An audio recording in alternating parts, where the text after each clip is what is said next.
Stop resisting right now. You hear me? Stop moving. Sergeant Blake Thompson's fist connected with her jaw before she could finish the sentence. The crack echoed across the checkpoint like a gunshot. General Michaela Harris's head snapped sideways, blood spraying from her mouth as bones shattered. She dropped to her knees on the asphalt, the world tilting her vision, blurring white-hot with pain. I said, shut your mouth when I'm talking to you. Thompson stood over her knuckles, already swelling, chest heaving with rage. You people never learn when to stop running your mouths. She's federal oversight. Officer Derek Mason grabbed her arms, wrenching them behind her back as she struggled to breathe through the agony radiating from her broken jaw. They had no idea who they'd just assaulted. Before we continue with what happens next, hit that subscribe button right now and turn on notifications. This story gets more intense with every minute, and you won't want to miss how this plays out. Drop a comment telling me what city you're watching from so I can see how far this story travels. Now let's get back to the moment everything changed. The pain was extraordinary. Michaela Harris had been shot twice in her military career. She'd survived an IED explosion in Kandahar that killed 3 of her Marines. She'd completed survival training that broke men half her age. But nothing prepared her for the specific clarifying agony of a shattered jawbone. Blood pooled in her mouth. She couldn't close it properly. Each breath sent lightning bolts of pain through her skull. "Get her up," Thompson barked at Mason. "Get her in the car before someone records this."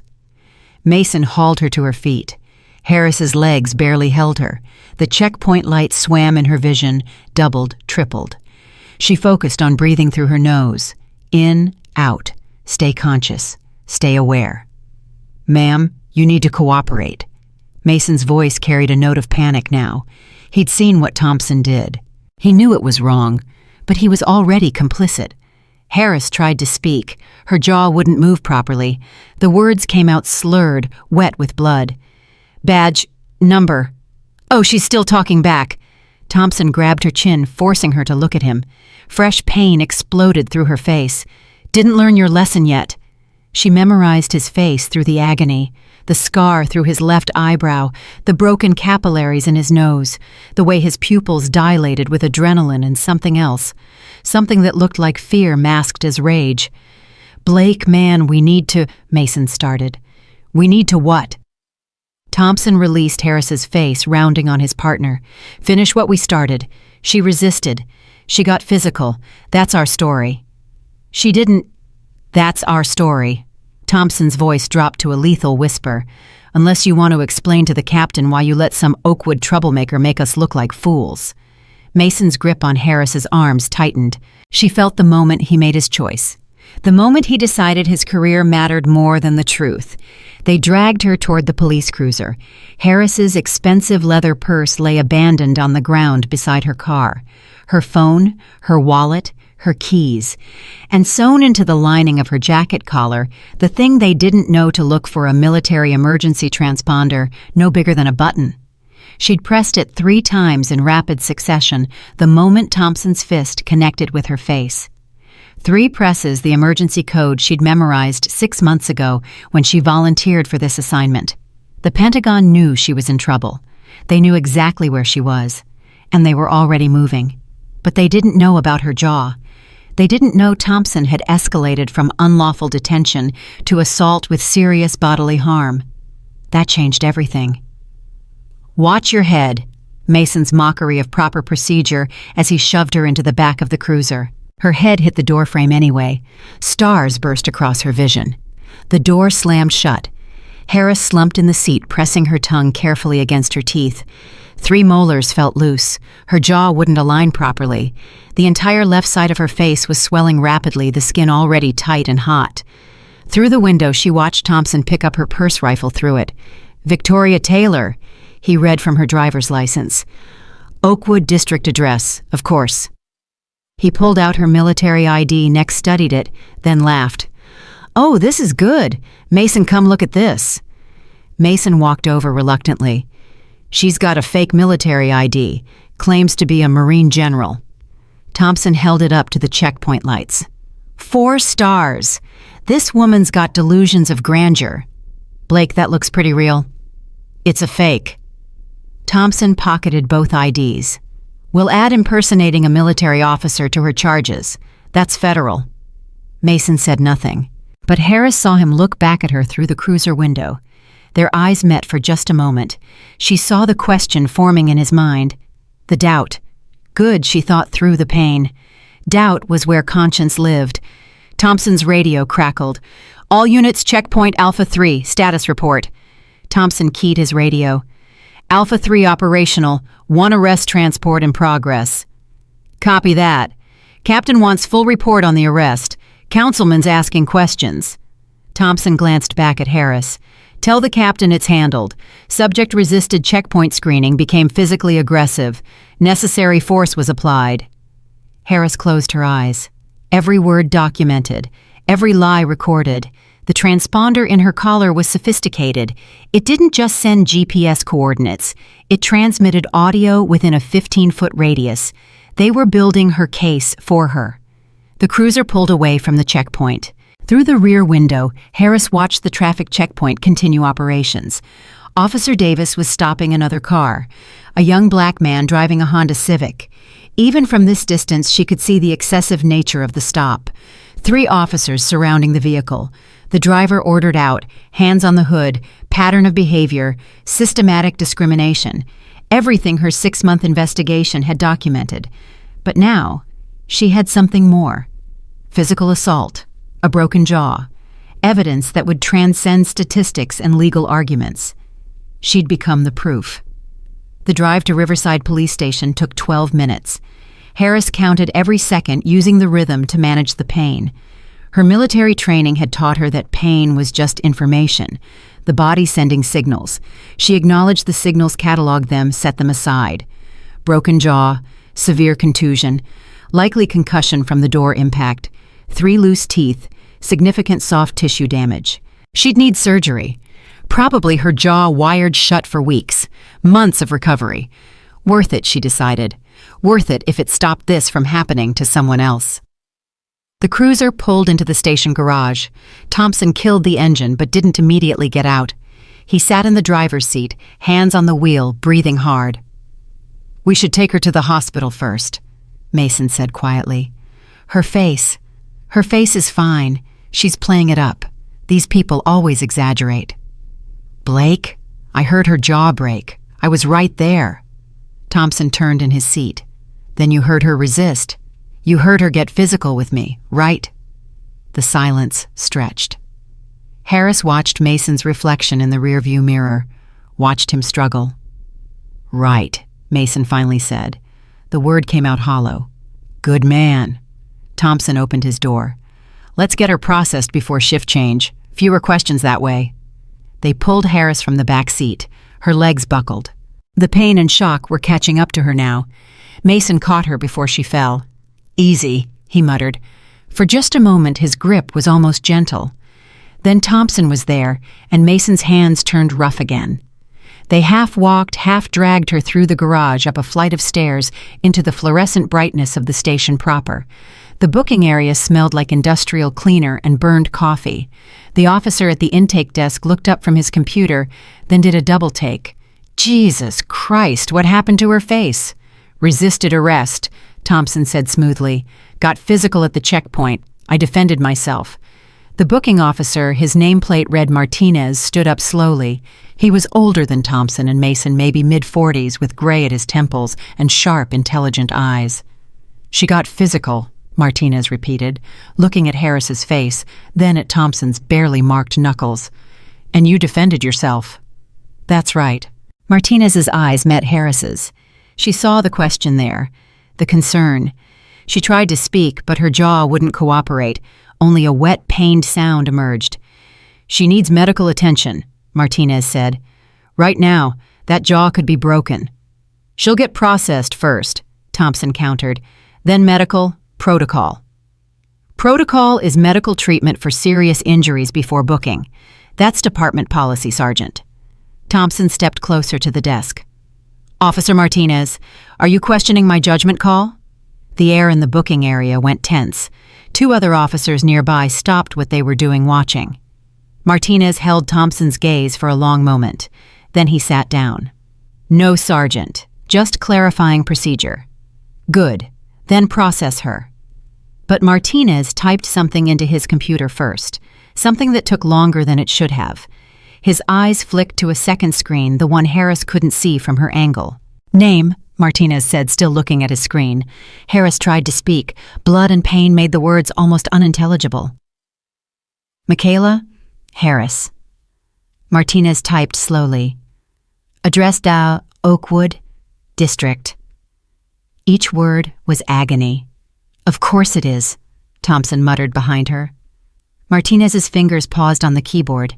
He looked at Harris again, really looked at her. Then he continued typing. I need identification for processing. Thompson tossed Harris's driver's license and military ID onto the desk. They landed with a plastic clatter.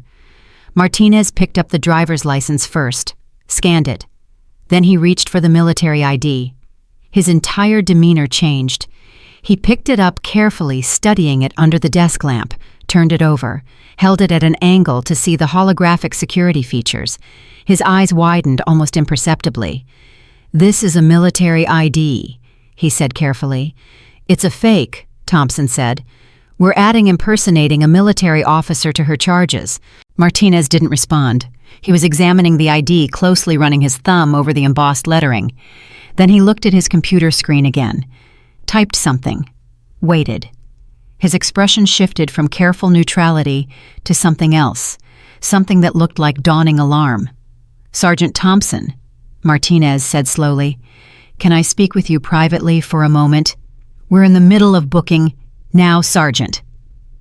Martinez stood up. Officer Mason, stay with the subject. Thompson followed Martinez to a corner of the booking area just out of easy earshot. But the checkpoint camera Harris had memorized angles for was positioned perfectly. Audio would capture everything.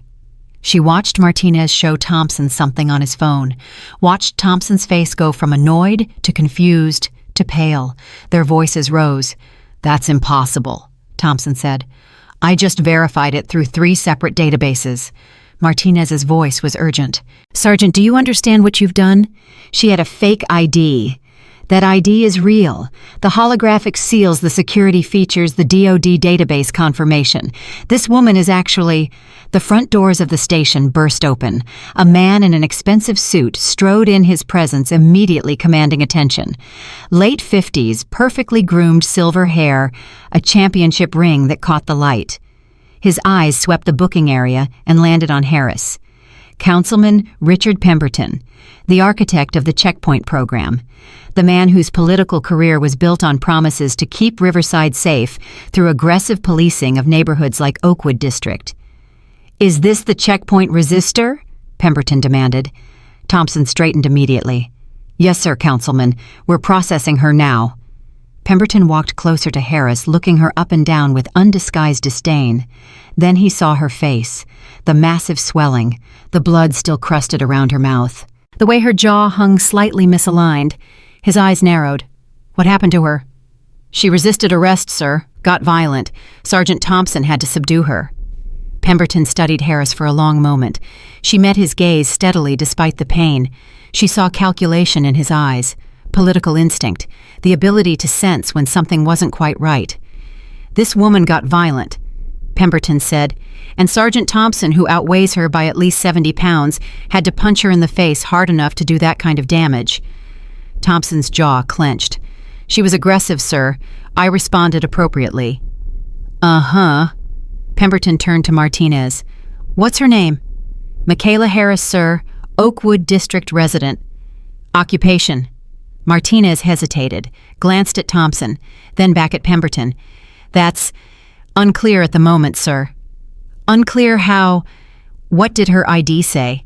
Another hesitation. Sir, perhaps we should discuss this in your office. What did her ID say? Martinez picked up the military ID with careful fingers. It says she's a United States Marine Corps general, sir. 4 stars. The booking area went silent.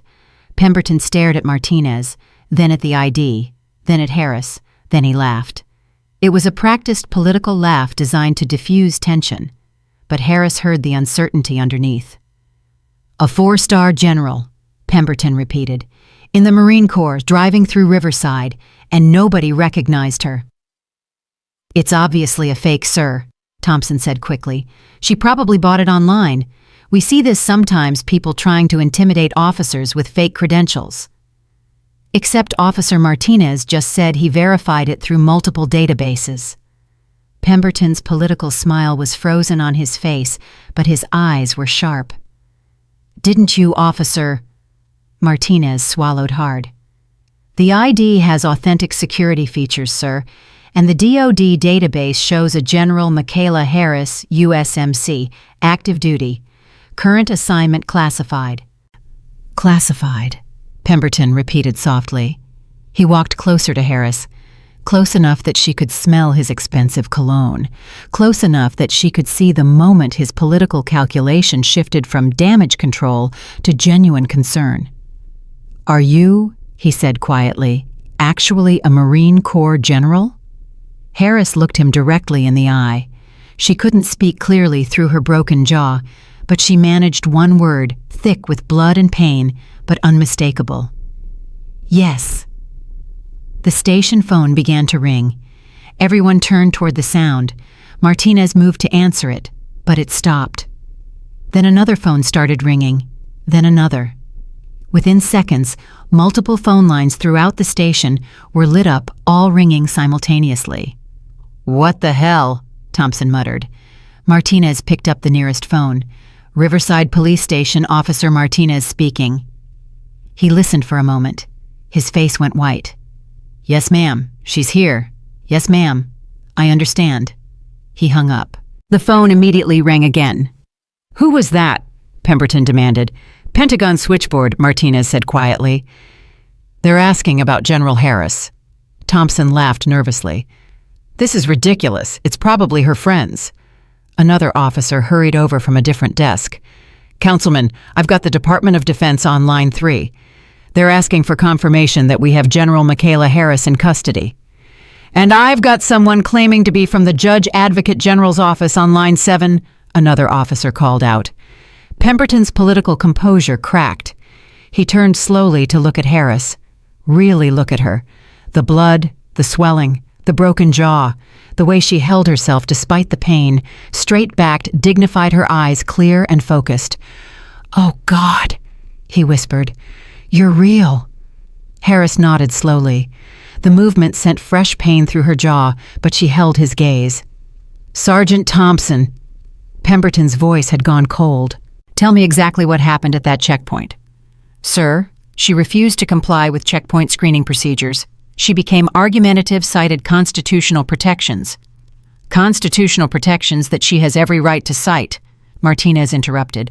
Fourth Amendment protections against unreasonable search and seizure. Thompson rounded on him. Officer Martinez, you need to... No, Sergeant, you need to listen. Martinez's voice carried a new authority. I served 8 years in the Army before joining this department. I know what a real military ID looks like. I know how the chain of command works. And I know that assaulting a 4-star general is about the worst thing you could possibly do to end your law enforcement career. I didn't assault anyone. She got physical with me. Really? Martinez gestured at Harris. Because she's 5'6" and maybe 130 pounds. You're 6'2" and 215. And somehow in this physical altercation, she's the one with a broken jaw and you don't have a scratch on you. The phones kept ringing. Every line now. Pemberton pulled out his own phone, stepped away from the group, and made a call. His voice was low, urgent. Harris watched him pace, watched his free hand gesture emphatically. When he came back, his political mask was gone entirely. He looked like what he actually was, a small-town councilman who just realized he was in very deep trouble. Captain Morrison is on his way in, Pemberton said. So is Chief Williams, and apparently so is a full investigation team from the Pentagon. He looked at Thompson. Get her medical attention, right now. Sir, we haven't finished booking. I don't care about booking. We have a 4-star Marine general with a broken jaw in our custody, and every phone line in the station is lighting up with calls from Washington. Get her to the hospital before this gets worse. Sir, with respect, I don't think we should move her until... Thompson started. The front doors opened again. A man in a dark suit entered, followed by two more. They moved with the precise bearing of federal agents. The lead agent pulled out a badge. Special Agent David Reeves, FBI Civil Rights Division. I'm here about the detention of General Michaela Harris.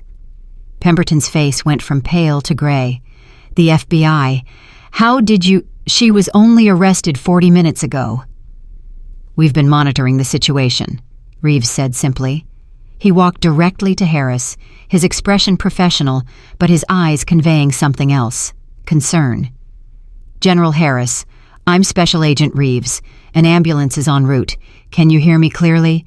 Harris nodded. Can you speak? She tried. The words came out mangled wet. Jaw. Broken. Reeves turned to Thompson. Which officer is responsible for that injury? Thompson opened his mouth, closed it, opened it again. She became violent. I asked which officer broke her jaw. I didn't ask for your justification. The booking area had gone completely silent, except for the still ringing phones. Every officer was watching. Several had their hands near their own phones, clearly recording. I had to defend myself, Thompson said. She attacked me. General Harris, Reeves said, still looking at Thompson. Did you attack Sergeant Thompson? Harris shook her head slowly. Did you touch Sergeant Thompson in any way? Another headshake. Did you make any threatening gestures or statements? Headshake. Then what did you do that resulted in your jaw being broken? Harris managed two words, careful and clear despite the pain. Asked questions. Reeves turned to Pemberton.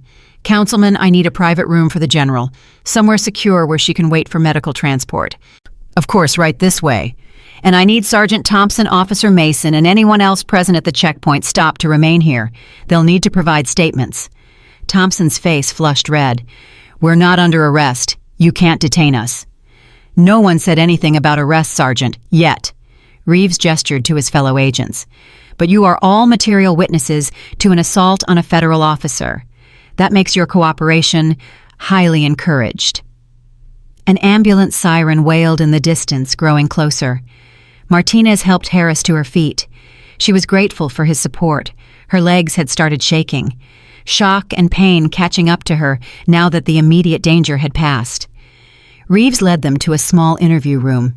It was clean quiet, away from the chaos of the booking area. He pulled out a chair for Harris, helped her sit. The ambulance will be here in 2 minutes, he said gently. I need you to know that everything that happened at that checkpoint, everything that's happened since has been documented. Your transponder captured audio. Pentagon surveillance satellites tracked your vehicle. We have everything. Harris managed a slight nod. But I need to know, did they read you your Miranda rights? Headshake. Did they allow you to contact an attorney? Headshake. Did they provide medical attention after your injury? Headshake. Reeves pulled out his phone, began typing rapidly. General, I want you to know that Colonel Washington is already en route from the Pentagon.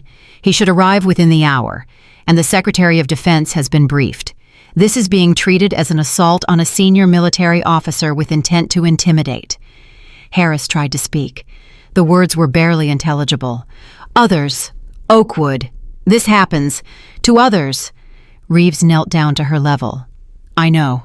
And that's why you volunteered for this operation, isn't it? You wanted to document what was happening to civilians, military personnel, anyone from Oakwood District who dared to drive through Riverside. Harris nodded. Tears pricked her eyes, not from pain, from relief. Someone understood. Someone had been paying attention. How long, she managed to ask. How long? Monitoring. 6 months, Reeves said. Since the first complaint from a Navy officer, we've had agents embedded surveillance established data collection ongoing. We were building a civil rights case, but your Operation Sentinel Shield was separate. Pentagon's jurisdiction military personnel angle. He stood up. But now, those two investigations are merging, because they didn't just violate your rights as a citizen. They didn't just violate your rights as a military officer. They assaulted you. They broke your jaw because you asked questions they didn't want to answer. The door opened. 2 EMTs entered with a stretcher and medical kit. General Harris, the lead EMT, a young woman with kind eyes, knelt beside her. I'm Sarah. We're going to take care of you now. Can you point to where the pain is worst?" Harris pointed to her jaw. Sarah examined her carefully, professionally. "Okay, definitely fractured. Probably multiple fracture sites based on the swelling. We're going to stabilize your head and neck, get you on the stretcher, and transport you to Riverside General. They have an excellent maxillofacial surgeon on call." "Actually," Reeves interrupted, "she'll be going to Walter Reed Medical Center. Military transport is being arranged." Sarah looked confused. "Walter Reed? That's in Maryland. That's a 7-hour drive. Medical helicopter is en route, ETA 8 minutes. Harris felt relief wash over her. Walter Reed, military hospital.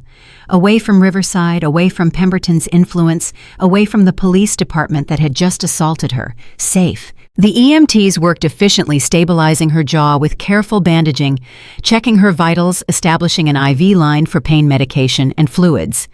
The morphine kicked in quickly, taking the edge off the agony. Through the interview room's small window, Harris could see the chaos in the booking area. More federal agents had arrived. Officers were being separated, interviewed.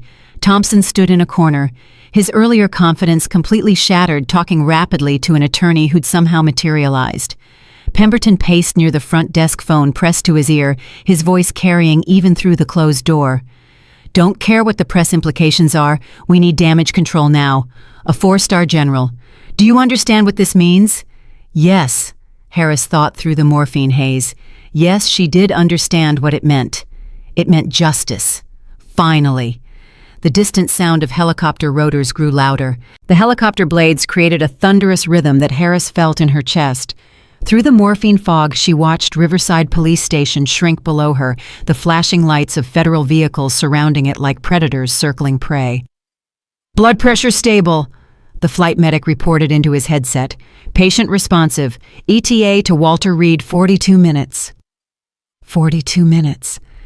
Harris closed her eyes, let the medication dull the edges of the pain. But even morphine couldn't touch the memory of Thompson's fist connecting with her face. That crack would echo in her mind forever. Her phone, secured in an evidence bag by Agent Reeves, buzzed constantly in the medic's pack. She could see the screen lighting up through the plastic. Someone was trying to reach her. Multiple someones. "General Harris." The voice came through the helicopter's communication system. Calm, authoritative, male. "This is Colonel James Washington. I'm coordinating the Pentagon's response from the ground. Can you hear me clearly?" Harris gave a thumbs up. Speaking was still impossible. "Good. I need you to know that the Secretary of Defense has been briefed. The Commandant of the Marine Corps has been briefed. And at this very moment, the President's Chief of Staff is being briefed. What happened to you tonight has reached the highest levels of government." She felt tears sting her eyes, not from pain, from vindication. "We have 6 months of surveillance data from Operation Sentinel Shield. We have your transponder recordings from the checkpoint and the station. We have body camera footage from 4 different officers despite their attempts to disable recording devices. General, they documented their own crimes." The helicopter banked slightly. Through the window, Harris could see the lights of the highway below, cars moving like blood cells through arteries. "But there's something you need to know before we land." Washington's voice changed, became heavier. "Riverside isn't the only city. We've identified similar checkpoint programs in 14 other municipalities, all of them targeting minority neighborhoods, all of them with the same pattern of constitutional violations." Harris's eyes opened fully. 14. "This is bigger than we initially thought. This is systematic, coordinated. Someone's been selling this checkpoint model to city councils across 3 states, marketing it as a public safety solution. But the real goal is economic, property development, gentrification through intimidation." The flight medic checked her IV, adjusted the flow. More morphine. The edges of everything softened. "When we land, there will be medical personnel, legal advisors, and investigative teams waiting. Your surgery is scheduled for 0300 hours, 6 hours from now. The surgeon is the best in the country for facial reconstruction." Facial reconstruction. Harris hadn't thought about what her face might look like after this, hadn't considered the permanent damage. "General, I know you're probably struggling with what happened tonight, with the violence, with the fact that you were hurt in the line of duty." Washington paused. But I need you to understand something. What you did tonight, what you've been doing for 6 months, is going to change everything. For military personnel, for civilians, for every person who's ever been stopped at one of these checkpoints and treated like a criminal just because of where they live or what they look like. The helicopter descended. Walter Reed's helipad came into view, ringed with lights and waiting personnel. "Welcome home, General. Now let's make sure they pay for what they did." The landing was gentle. The door opened immediately. Cool night air rushed in, carrying the scent of cut grass and medical antiseptic. Hands reached for her stretcher, lifting, moving, transferring her with practiced efficiency. Faces swam in her vision. Doctors, nurses, officers in uniform. Someone held an umbrella over her face to shield her from the helicopter's downdraft. "General Harris, I'm Dr. Elizabeth Chen, maxillofacial surgery." An Asian woman in scrubs appeared above her. "We're going to take excellent care of you. I've reviewed the preliminary images from the ambulance, and I want you to know that while the fracture is severe, it's completely repairable. You'll make a full recovery." They wheeled her through automatic doors into the brightness of the hospital. The ceiling tiles passed in a rhythmic pattern above her head. Left turn, right turn, elevator. The mechanical voice announcing floors. "Trauma Bay 3 is prepped," someone called out. They moved her from the stretcher to a hospital bed. Warm blankets appeared from somewhere. Monitors beeped to life around her. Blood pressure cuff, inflating, deflating. Oxygen sensor clipped to her finger. Dr. Chen leaned into her field of vision again. "General, I'm going to examine your jaw now.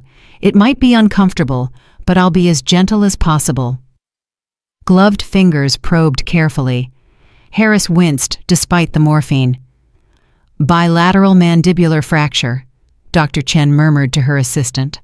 "Fracture sites at the angle and body of the mandible on the left side. Displaced fragments. We'll need to do open reduction internal fixation. Plates and screws to stabilize." "How long will she be wired shut?" the assistant asked. "Minimum 6 weeks, possibly 8, depending on healing." 6 to 8 weeks, 2 months of liquid diet. Of not being able to speak properly, of constant discomfort. Worth it, Harris reminded herself. Still worth it. "General." A new voice. Harris turned her head slightly. A man in Marine Corps dress uniform stood at the foot of her bed, 2 stars on his shoulders. "I'm Major General Robert Martinez, Judge Advocate General's office. I'll be overseeing the military legal aspects of this case." Martinez pulled a chair close to her bedside. "I know you can't speak right now, so I'll keep this brief. We have legal authority to prosecute Sergeant Thompson for assault on a federal officer. That's a mandatory minimum of 10 years federal prison. We also have jurisdiction over any military aspects of the civil rights violations, since active duty personnel were targeted." He opened a folder, showed her photographs, the checkpoint, different angles, different times of day, different victims. But here's where it gets complicated. The FBI wants jurisdiction because this is a civil rights case. The Department of Justice wants jurisdiction because it crosses state lines, and the local district attorney is under pressure to handle it locally to save face for Riverside. Martinez leaned forward. "General, you're going to be at the center of a jurisdictional fight. Every agency is going to want to use your case as the flagship for their investigation. Your face is going to be on every news channel, your name in every newspaper. Are you prepared for that?" Harris thought about the young Navy officer who'd filed the first complaint 6 months ago, about the Army sergeant who'd been detained for 4 hours at a checkpoint for no reason, about Detective Carlos Martinez's brother, the pediatric surgeon who'd been harassed simply for driving a nice car through the wrong neighborhood. She nodded. Yes, she was prepared. "Good." Martinez closed the folder. "Because we're about to turn Riverside upside down." Dr. Chen returned with a tablet. "General, I'm going to show you the CT scans we just took. I want you to see exactly what we're dealing with." The images appeared on the screen. Harris's skull in cross-section, the fracture lines clearly visible. Her jaw broken in 2 places, the fragments displaced the joint, misaligned. "This is significant trauma," Dr. Chen explained. "The force required to do this kind of damage is substantial. This wasn't a defensive strike. This was assault with intent to cause serious bodily harm. Can you document that in your medical report? Martinez asked immediately. Already done. I've seen domestic violence cases with less severe injuries. Dr. Chen's voice was cold. Whoever did this was either trained in how to break bones, or they were so angry they didn't care about the consequences. Harris thought about Thompson's face, the rage in his eyes, the way his pupils had dilated. That wasn't training. That was pure fury at being questioned. We'll take you to surgery in 3 hours, Dr. Chen continued. The procedure will take approximately 4 hours. You'll wake up with your jaw wired shut and significant facial swelling. Pain management will be aggressive. Recovery will be gradual but complete. The trauma bay doors opened. Colonel Washington entered still in uniform despite the late hour. Behind him, 3 people in civilian clothes carrying laptops and briefcases. General, Washington approached her bedside. These are the lead investigators from Operation Sentinel Shield. They need to brief you on what's happening in Riverside right now. The lead investigator, a woman with steel gray hair and sharp eyes, stepped forward. General Harris, I'm Catherine Morrison, DOD, Inspector General's office. In the last 2 hours, we've executed search warrants on Riverside Police Department Councilman Pemberton's office and the offices of Clearwater Development Corporation. She opened her laptop, turned it so Harris could see the screen. Documents, emails, financial records. Clearwater Development has been working with Pemberton for 3 years. They want to redevelop Oakwood District, turn it into high-end condos and retail. But the current residents won't sell. Property values are too stable. People have generational ties to the neighborhood. Morrison scrolled through more documents. So they created a solution. Make Oakwood residents so uncomfortable that they'll sell at depressed prices and leave. How do you make law-abiding citizens uncomfortable? You treat them like criminals every time they leave their neighborhood. Harris felt rage building beneath the morphine. This was deliberate, calculated. Not just racism, though, that was certainly part of it. This was economic warfare disguised as public safety. The Checkpoint program was designed by a consulting firm called Municipal Solutions Group. They've sold this exact model to 14 cities. Same setup, same discriminatory patterns, same financial motivations. Real estate developers funding the implementation, expecting profits when property values shift. Morrison pulled up a map. 14 red dots scattered across 3 states. Every single one of these cities has the same story. Checkpoint programs targeting minority neighborhoods, development corporations waiting in the wings, and local politicians being paid to make it happen. How much was Pemberton paid? Washington asked. $200,000 over 3 years, consulting fees, speaking engagements, campaign contributions that barely stayed legal. Morrison's voice was disgusted. He sold out his own constituents for less than a luxury car. One of the other investigators spoke up. But here's the beautiful part. They documented everything, email trails, financial transfers, meeting minutes where they explicitly discussed using checkpoints to pressure residents to sell. They thought they were protected by Pemberton's political influence. They never imagined federal investigation. Until General Harris drove through that checkpoint, Washington said quietly. All eyes turned to Harris. You became the catalyst, Morrison explained. The moment they assaulted you, the moment they broke your jaw, they gave us probable cause for immediate action. We couldn't wait for the gradual investigation to conclude. We had to move. Right now. Tonight. She pulled up more images. Riverside Police Station. Federal agents leading officers out in handcuffs.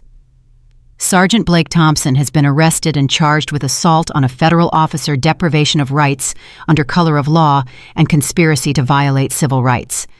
Officer Derek Mason is charged as an accessory. 4 other officers who participated in checkpoint operations are also in federal custody. Harris felt grim satisfaction despite the pain. Councilman Pemberton lawyered up immediately, Morrison continued, but his attorney can't help him. We have his emails, his bank records, his meeting notes. Everything he's done for 3 years is documented in his own words. Washington pulled up a chair. General, I need to tell you something else. While you were in transit, the story broke. Someone at the station leaked it to the press. By morning, your name and face will be everywhere. Harris's stomach tightened. She'd known this might happen, but knowing and experiencing were different things. The narrative is already forming, Washington continued. 4-star Marine general assaulted by police during routine traffic stop, the civil rights angle, the systematic discrimination, the financial corruption. It's everything the media loves. And everything the politicians hate, Martinez added. The governor's office has been calling every hour. The state attorney general is demanding updates. Even the mayor of Riverside is trying to distance himself from Pemberton. Morrison closed her laptop.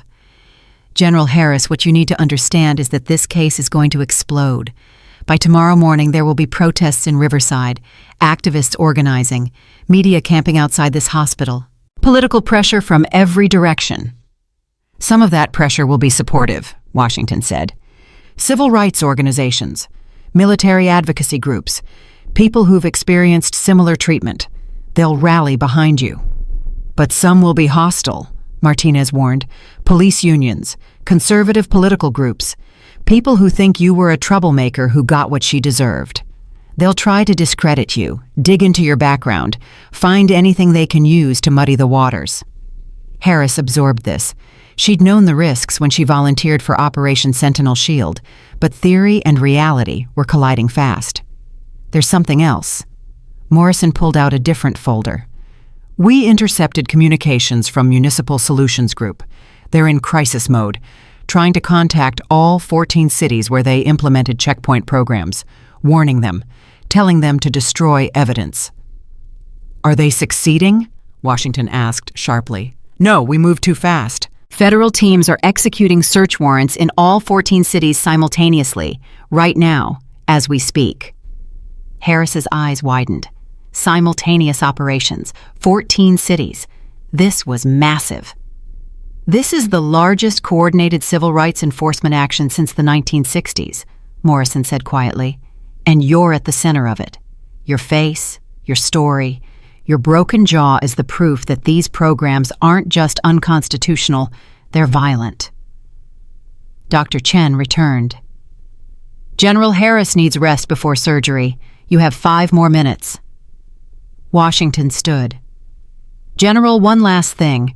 The Secretary of Defense wanted me to tell you personally that he's proud of your service and your sacrifice. What you've endured tonight will save lives, protect rights, change systems. Martinez gathered his files. I'll be here when you wake up from surgery. We'll need your formal statement once you're able to write. Until then, rest. Heal. Let us handle the legal warfare. Morrison was the last to leave.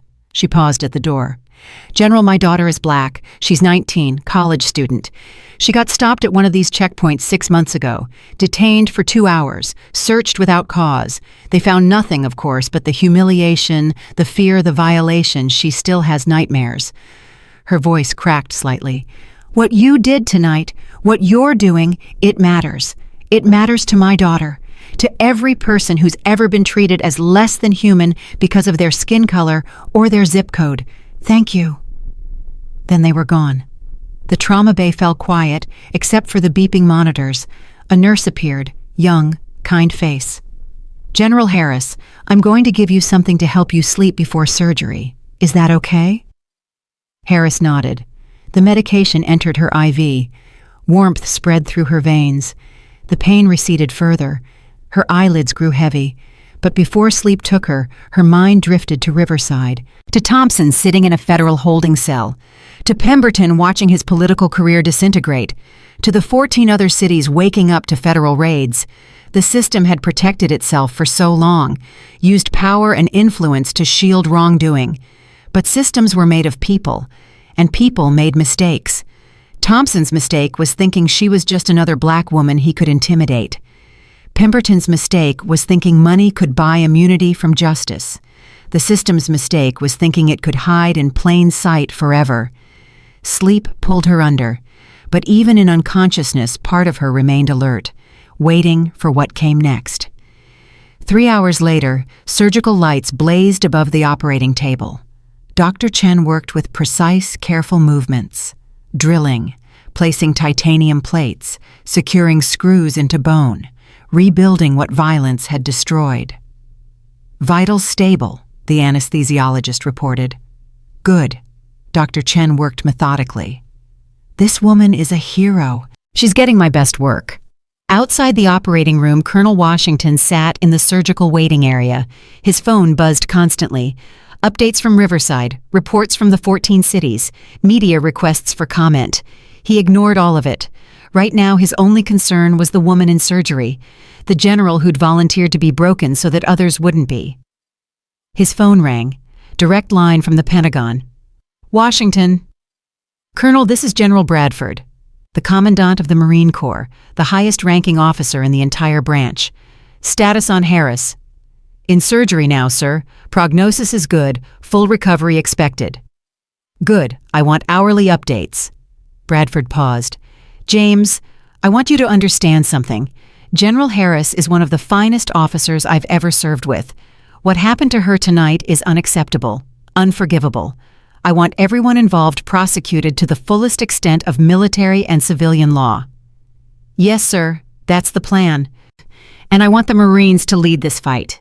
Not just legally, publicly. I want every service member and every civilian to know that the Marine Corps protects its own, and we protect the Constitution, no exceptions. Understood, sir. One more thing. Bradford's voice softened. When Michaela wakes up, you tell her that her commandant said Semper Fi. Tell her we've got her back. Tell her she's not alone in this. I will, sir. The call ended.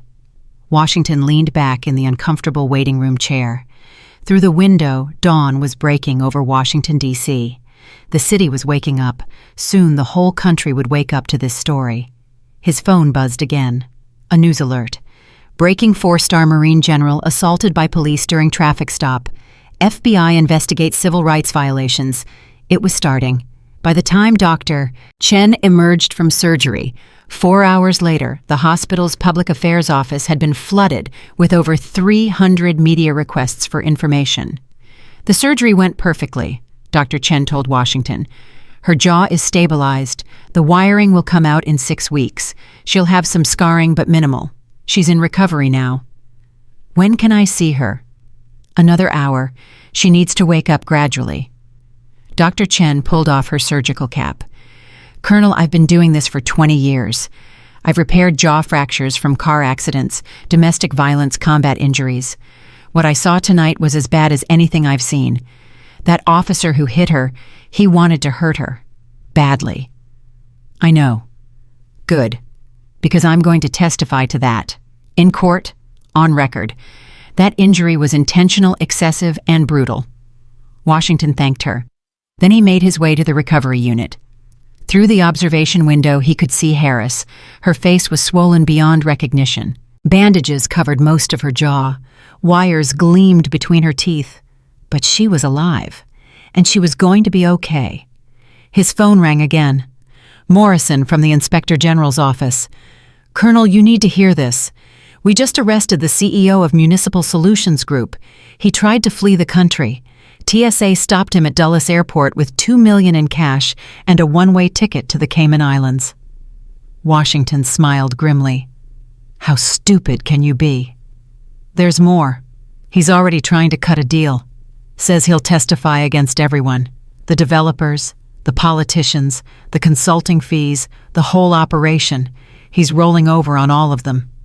How many people are we talking about? At least 40 across the 14 cities, council members, developers, police chiefs, and that's just from his initial proffer. When we dig deeper, we'll find more. 40 people, 40 careers about to end, 40 people who'd thought they were above the law. Catherine, Washington said quietly, we're about to change the entire landscape of civil rights enforcement. I know. And it started with one woman brave enough to drive through a checkpoint she knew would harm her. Through the window, Harris stirred slightly. The anesthesia was wearing off. Washington ended the call and entered the recovery room. He pulled a chair close to her bedside and waited. 10 minutes later, her eyes opened, clouded, confused, then focusing. Welcome back, General, Washington said softly. The Commandant wanted me to tell you something. Semper Fi. We've got your back. Tears leaked from the corners of her eyes. Not from pain, from something deeper. Washington pulled out his tablet. "And I think you should see this." He showed her the screen. News coverage. Protests forming in Riverside. People carrying signs. Justice for General Harris. End discriminatory checkpoints. We stand with her. "It's happening," Washington said. "Everything you hoped for, everything you fought for, it's happening." Harris couldn't speak through the wired jaw, but she didn't need to. Her eyes said everything. Outside the hospital, the sun rose higher. A new day was beginning, and with it justice. The television in Harris's hospital room played on mute, but she didn't need sound to understand what she was seeing. Riverside police station surrounded by protesters, hundreds of them, maybe thousands. Signs held high, fists raised, the chyron scrolling across the bottom read, "Day 3 protests intensify after General's assault. 3 days since surgery, 3 days of liquid nutrition through a straw. 3 days of her jaw wired shut and her face still swollen like she'd been in a car accident. 3 days of watching the world catch fire." Washington entered carrying his ever-present tablet and 2 cups of coffee. He set one on her bedside table even though she couldn't drink it. The gesture was kind anyway. "Morning briefing?" he said, pulling up a chair. "Riverside Police Chief Williams resigned at midnight. Mayor Carson is calling for an emergency city council meeting. Pemberton's attorney filed a motion to dismiss all charges. It was denied within 2 hours." Harris reached for the notepad she'd been using to communicate. Her handwriting was shaky from the pain medication, but legible. "Thompson. Still in federal custody. No bail. His attorney tried to argue he was a flight risk, and the judge agreed. He'll stay locked up until trial." Washington sipped his coffee. His wife filed for divorce yesterday. She released a statement saying she's horrified by his actions, and she's cooperating fully with investigators. Harris wrote again, "Mason. Trying to cut a deal.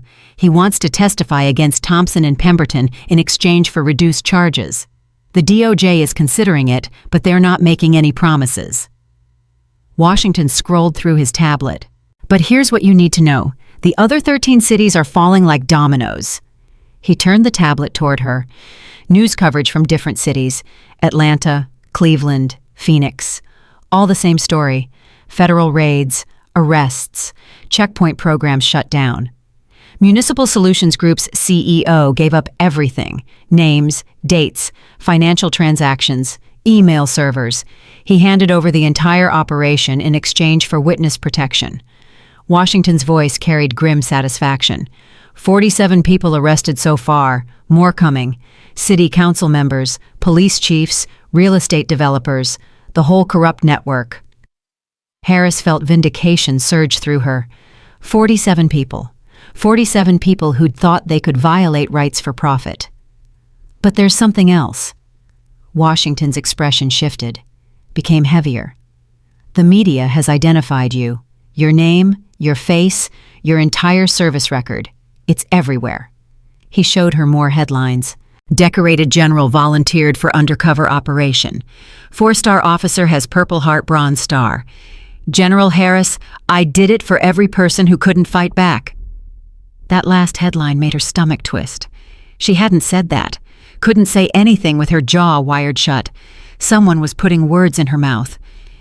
"The quotes are from your operation briefing 6 months ago," Washington explained, reading her expression. "Someone leaked internal Pentagon documents, your mission statement, your volunteer letter, your commitment to exposing systematic discrimination." Harris grabbed the notepad. "Who leaked? We don't know yet, but it's working in our favor. Public opinion is overwhelmingly on your side. 73% approval in the latest polls. People see you as a hero." The word made her uncomfortable. Heroes didn't get their jaws broken at traffic stops. Heroes didn't need morphine every 4 hours just to manage the pain. Heroes weren't lying in hospital beds while the real work happened without them. "You are a hero," Washington said again, reading her expression. "Don't diminish what you did, what you're still doing. Your face on the news is forcing politicians to take action. Your story is making people care about civil rights violations they would have ignored before." A knock interrupted them. Major General Martinez from the JAG office entered, followed by Catherine Morrison from the Inspector General's office. Both looked exhausted but energized. "General Harris," Martinez approached her bedside. "We need to prepare you for what's coming.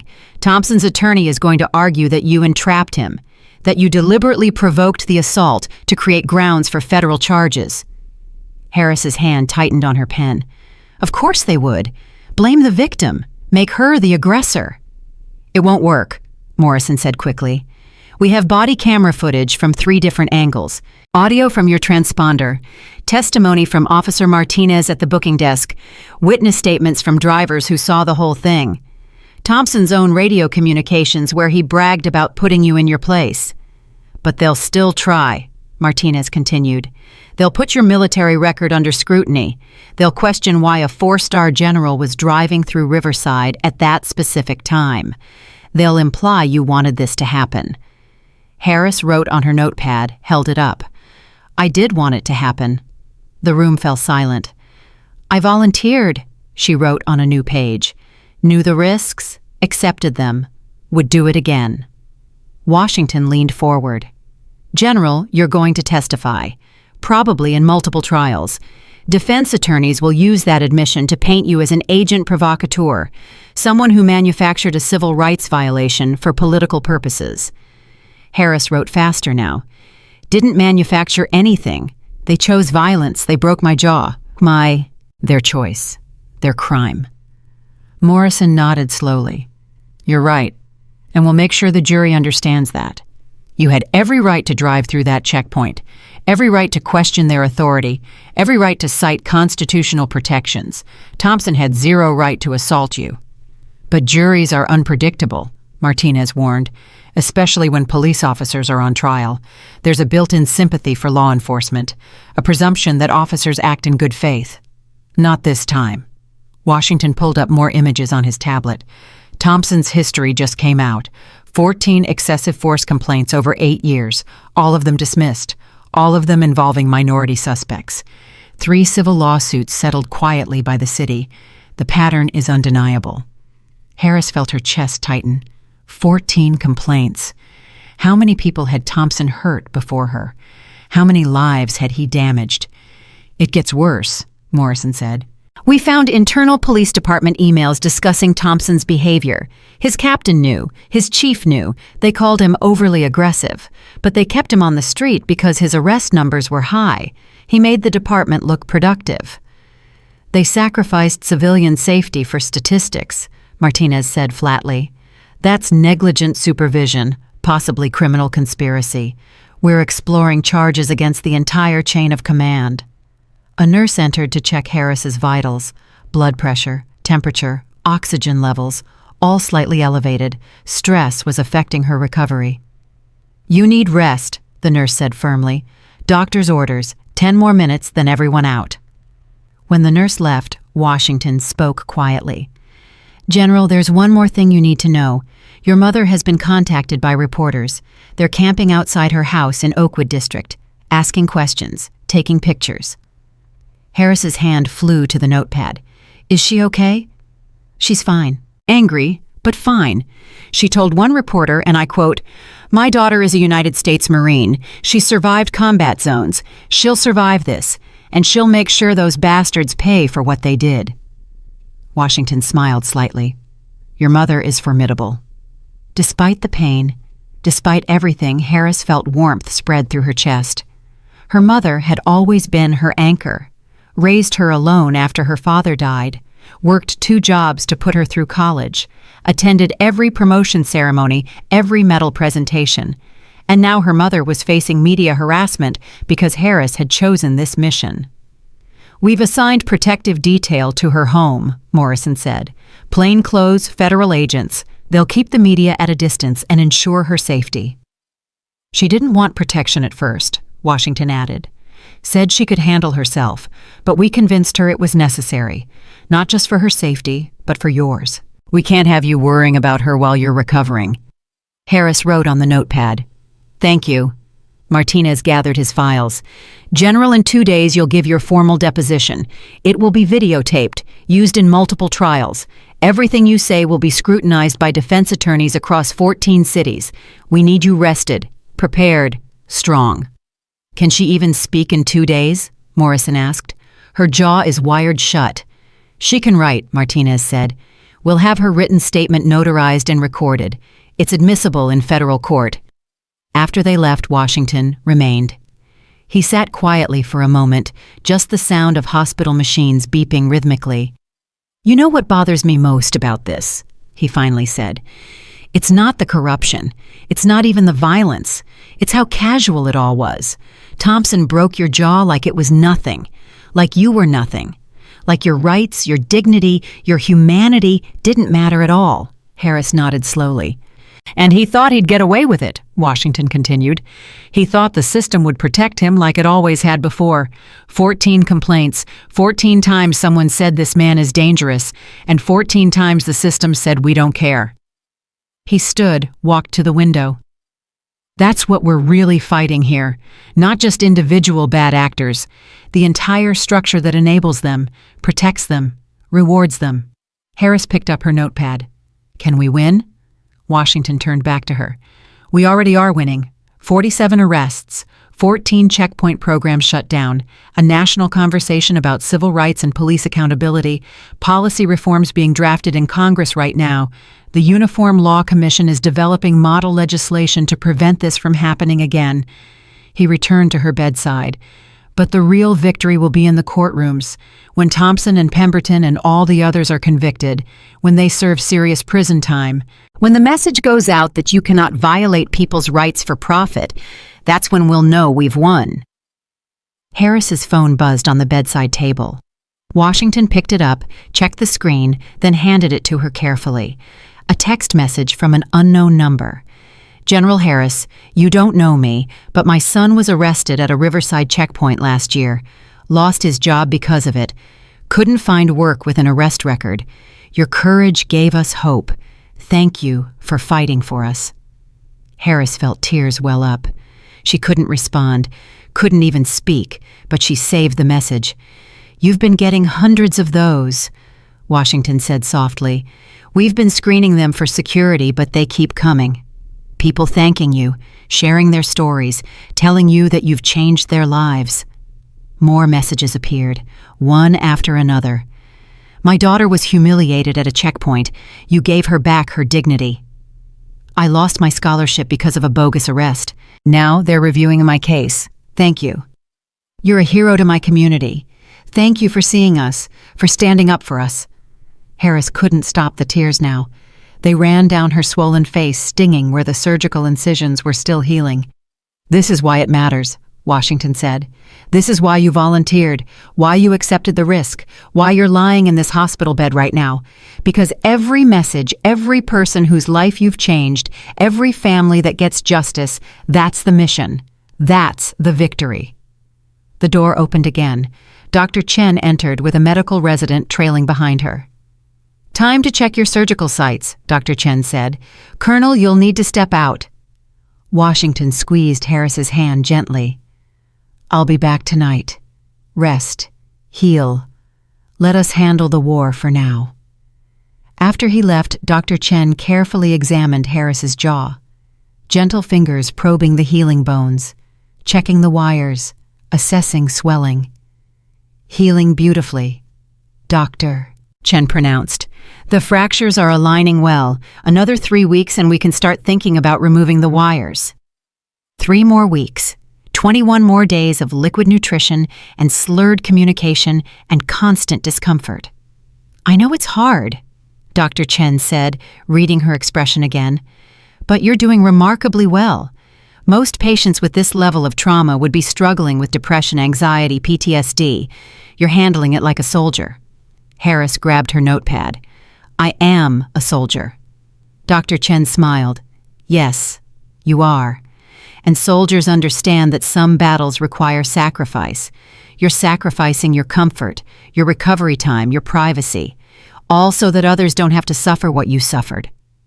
She checked the IV line, adjusted the pain medication flow. Between you and me, General, what Thompson did to you makes me furious. I've repaired jaw fractures for 20 years.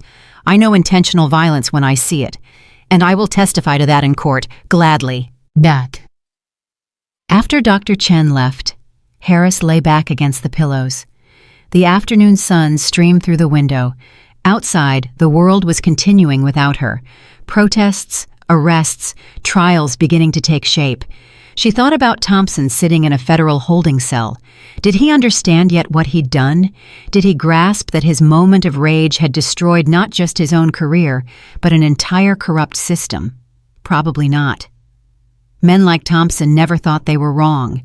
They believed their own righteousness, believed that maintaining order justified any method, believed that people like Harris, people from Oakwood District, people who questioned authority, deserved whatever they got.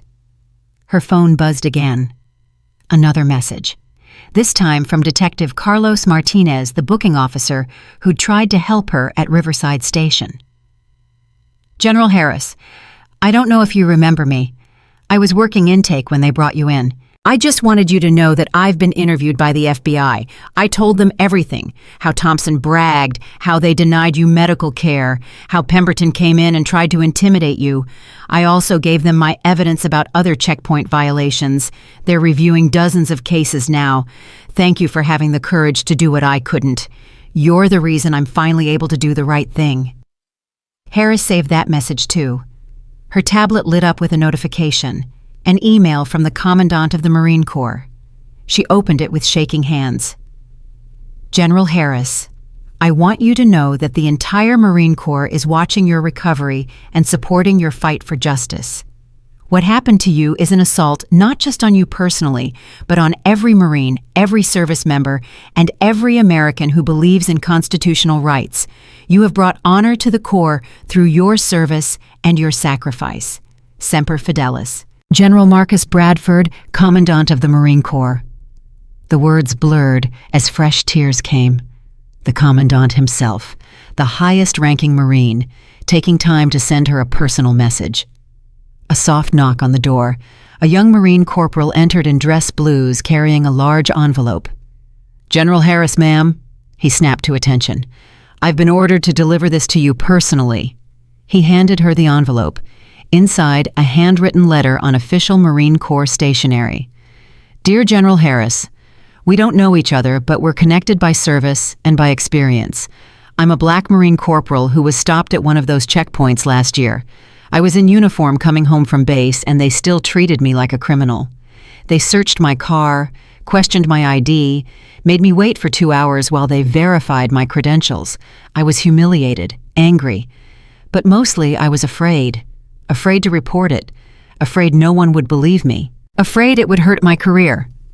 When I heard what happened to you, when I heard that a 4-star general was willing to put herself in danger to expose these violations, I cried. Not from sadness, from hope. You did what I was too scared to do. You fought back. You made them accountable. Thank you doesn't seem like enough, but thank you for your courage, for your sacrifice, for showing me that fighting for what's right is worth the cost. With deepest respect, Corporal James Wilson, USMC. The corporal stood at attention, waiting. Harris grabbed her notepad, wrote quickly. Tell Corporal Wilson thank you. Tell him his courage in sharing his story matters. Tell him he's the reason I volunteered. The corporal read the note, nodded sharply. Yes, ma'am, I will. He saluted, held it until she returned it, despite her wired jaw and hospital gown, then departed. Harris lay back exhausted. The pain medication was making her drowsy, but her mind wouldn't stop racing. How many others were there? How many Corporal Wilsons who'd been violated but stayed silent? How many civilians who'd been harassed but had no recourse? How many families damaged by a system designed to oppress them? The number was probably uncountable. But each one mattered, each story, each injustice, each person whose life had been made smaller by people who were supposed to protect them. Her phone buzzed with an incoming call, Washington's number. She answered, couldn't speak, but he knew she was listening. General, turn on the news, Channel 7, right now. She fumbled for the remote, found the right channel. A press conference. The Attorney General of the United States standing at a podium, the Department of Justice seal behind her. Today, the Department of Justice is announcing the largest civil rights prosecution in modern American history. Following the assault on General Michaela Harris and subsequent investigation, we have filed charges against 47 individuals across 14 cities for conspiracy to violate civil rights, deprivation of rights under color of law, and fraud. The Attorney General's voice was firm, clear, carrying the weight of federal authority. These individuals engaged in a coordinated scheme to use law enforcement as a weapon against minority communities. They implemented discriminatory checkpoint programs not to ensure public safety, but to drive down property values and facilitate real estate development. They violated the constitutional rights of thousands of Americans, and they thought they would never be held accountable. A reporter shouted a question. "What about Sergeant Blake Thompson? What charges is he facing?" Sergeant Thompson has been charged with assault on a federal officer, which carries a mandatory minimum sentence of 10 years. Additionally, he faces charges of deprivation of rights under color of law, which carries up to life in prison. We are seeking the maximum sentence. Another reporter. "Is it true that General Harris volunteered for this operation, that she deliberately drove through the checkpoint knowing she would be targeted?" The Attorney General's expression hardened. General Harris is an American hero who put herself in harm's way to expose systematic injustice. The suggestion that she somehow provoked her own assault is victim-blaming at its most reprehensible. She had every right to drive on public roads, every right to question law enforcement procedures, every right to cite constitutional protections. The moment Sergeant Thompson assaulted her, he became a criminal. That responsibility lies solely with him. Harris felt vindication surge through her chest. "Furthermore," the Attorney General continued, "we have evidence that Sergeant Thompson has a history of excessive force complaints, all of which were dismissed by his department. The pattern is clear. This was not an isolated incident. This was the inevitable result of a system that protected violent officers instead of the communities they were supposed to serve." The press conference continued, but Harris muted it. She'd heard enough. Washington called back immediately. "Did you hear that the Attorney General just gave us everything we need? Federal prosecution, maximum sentences, public condemnation of victim blaming. This is unprecedented." Harris grabbed her notepad. "When do trials start?" "Thompson's trial is scheduled for 6 weeks from now, fast-tracked because of the severity of the charges and the evidence. Pemberton's trial follows 2 weeks after. The others will be staggered over the next year." 6 weeks. Time enough for her jaw to heal. Time enough for her to testify clearly, powerfully, without wires and medication blurring her words. "The prosecution wants you as their key witness," Washington continued. "Your testimony will be the foundation of every trial. You're the proof that these checkpoint programs weren't just discriminatory, they were violent." Harris wrote, "I'll be ready." "I know you will. But General, you need to understand something. The defense attorneys are going to try to destroy you on the stand. They'll question your motives, your credibility, your service record. They'll dig into every aspect of your life looking for ammunition." "Let them try," she wrote. Washington laughed quietly. "That's the spirit. Rest now. Tomorrow we start trial preparation. It's going to be intense." After he hung up, Harris lay in the dimming afternoon light. Her jaw throbbed despite the medication. Her face was still swollen. Her body was exhausted from trauma and surgery and the constant stress of recovery. But her spirit was stronger than it had been in years, because this was why she joined the Marines 30 years ago, to protect and defend, to stand between the innocent and those who would harm them, to uphold the Constitution she'd sworn to protect. Thompson thought breaking her jaw would silence her. He thought violence would intimidate her into submission. He had no idea who he was dealing with. The sun set outside her window, painting the sky in shades of orange and purple. Somewhere in Riverside, protesters were gathering for another night of demonstrations. Somewhere in federal holding cells, 47 people were contemplating their ruined futures. Somewhere in Oakwood District, families were daring to hope that justice might actually prevail. And in this hospital room, General Michaela Harris closed her eyes and prepared for the next battle. The war was far from over, but they were winning. 6 weeks to the day after Thompson broke her jaw. Harris sat in the back of a federal SUV watching the courthouse grow larger through the tinted windows.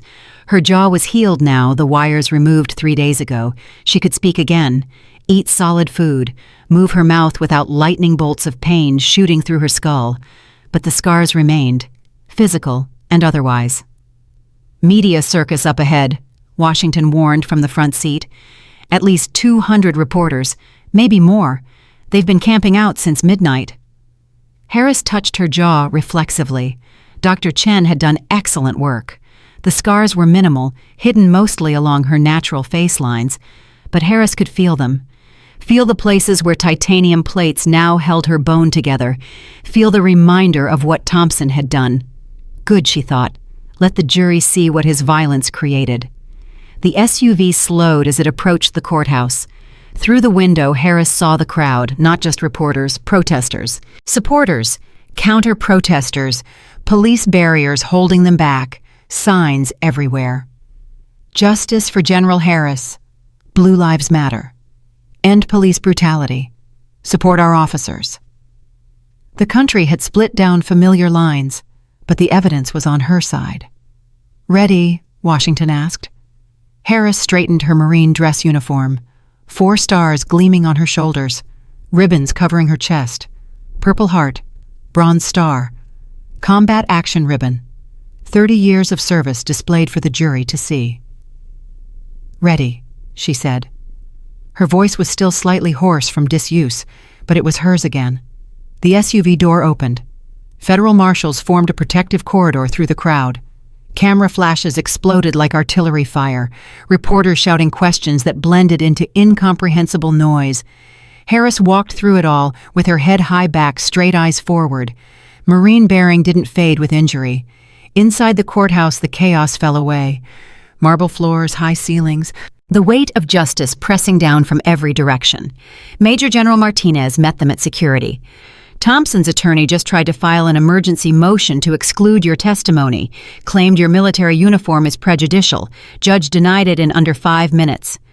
"Of course they did," Harris said. Her voice felt strange in her own ears. 6 weeks of writing everything, communicating through notes and gestures, and now suddenly words again. "They know what the jury will see.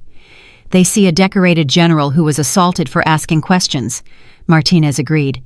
"That's exactly what we want them to see." They moved through security into a private conference room. The prosecution team was already assembled. Assistant U.S. Attorney Sarah Chen, lead prosecutor. A team of 6 attorneys behind her. Paralegals with boxes of evidence. Digital displays showing exhibit after exhibit. "General Harris." Chen stood, shook her hand firmly. "Thank you for being here. I know this isn't easy." "Easy isn't the mission," Harris replied. "Justice is." Chen smiled slightly. "The defense is going to come at you hard. They'll question why you were in Riverside that night, why you drove through a checkpoint you knew existed, why you questioned the officers instead of just complying." "Because I had every right to do all of those things," Harris said simply. "Exactly. Don't let them make you defensive. You did nothing wrong. Thompson committed a crime. That's what this trial is about." They spent 2 hours reviewing her testimony. The questions Chen would ask, the questions the defense would ask, the exhibits they'd reference, the timeline they'd establish. Harris's phone buzzed, a text from her mother. "I'm in the gallery, front row. Make them pay for what they did to my baby." Harris felt warmth spread through her chest.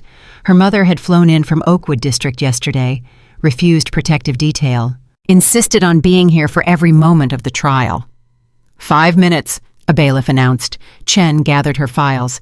"Remember, General, tell the truth. Stay calm. Let the evidence speak. Thompson's own actions convicted him. We're just making sure the jury understands that." They walked together into the courtroom. It was packed, every seat filled, standing room only in the back. Harris saw her mother in the front row, tears already streaming down her face, saw Colonel Washington, saw Dr. Chen, who'd reconstructed her jaw, saw Detective Carlos Martinez, who'd tried to help her that night. And in the defense section, she saw Thompson.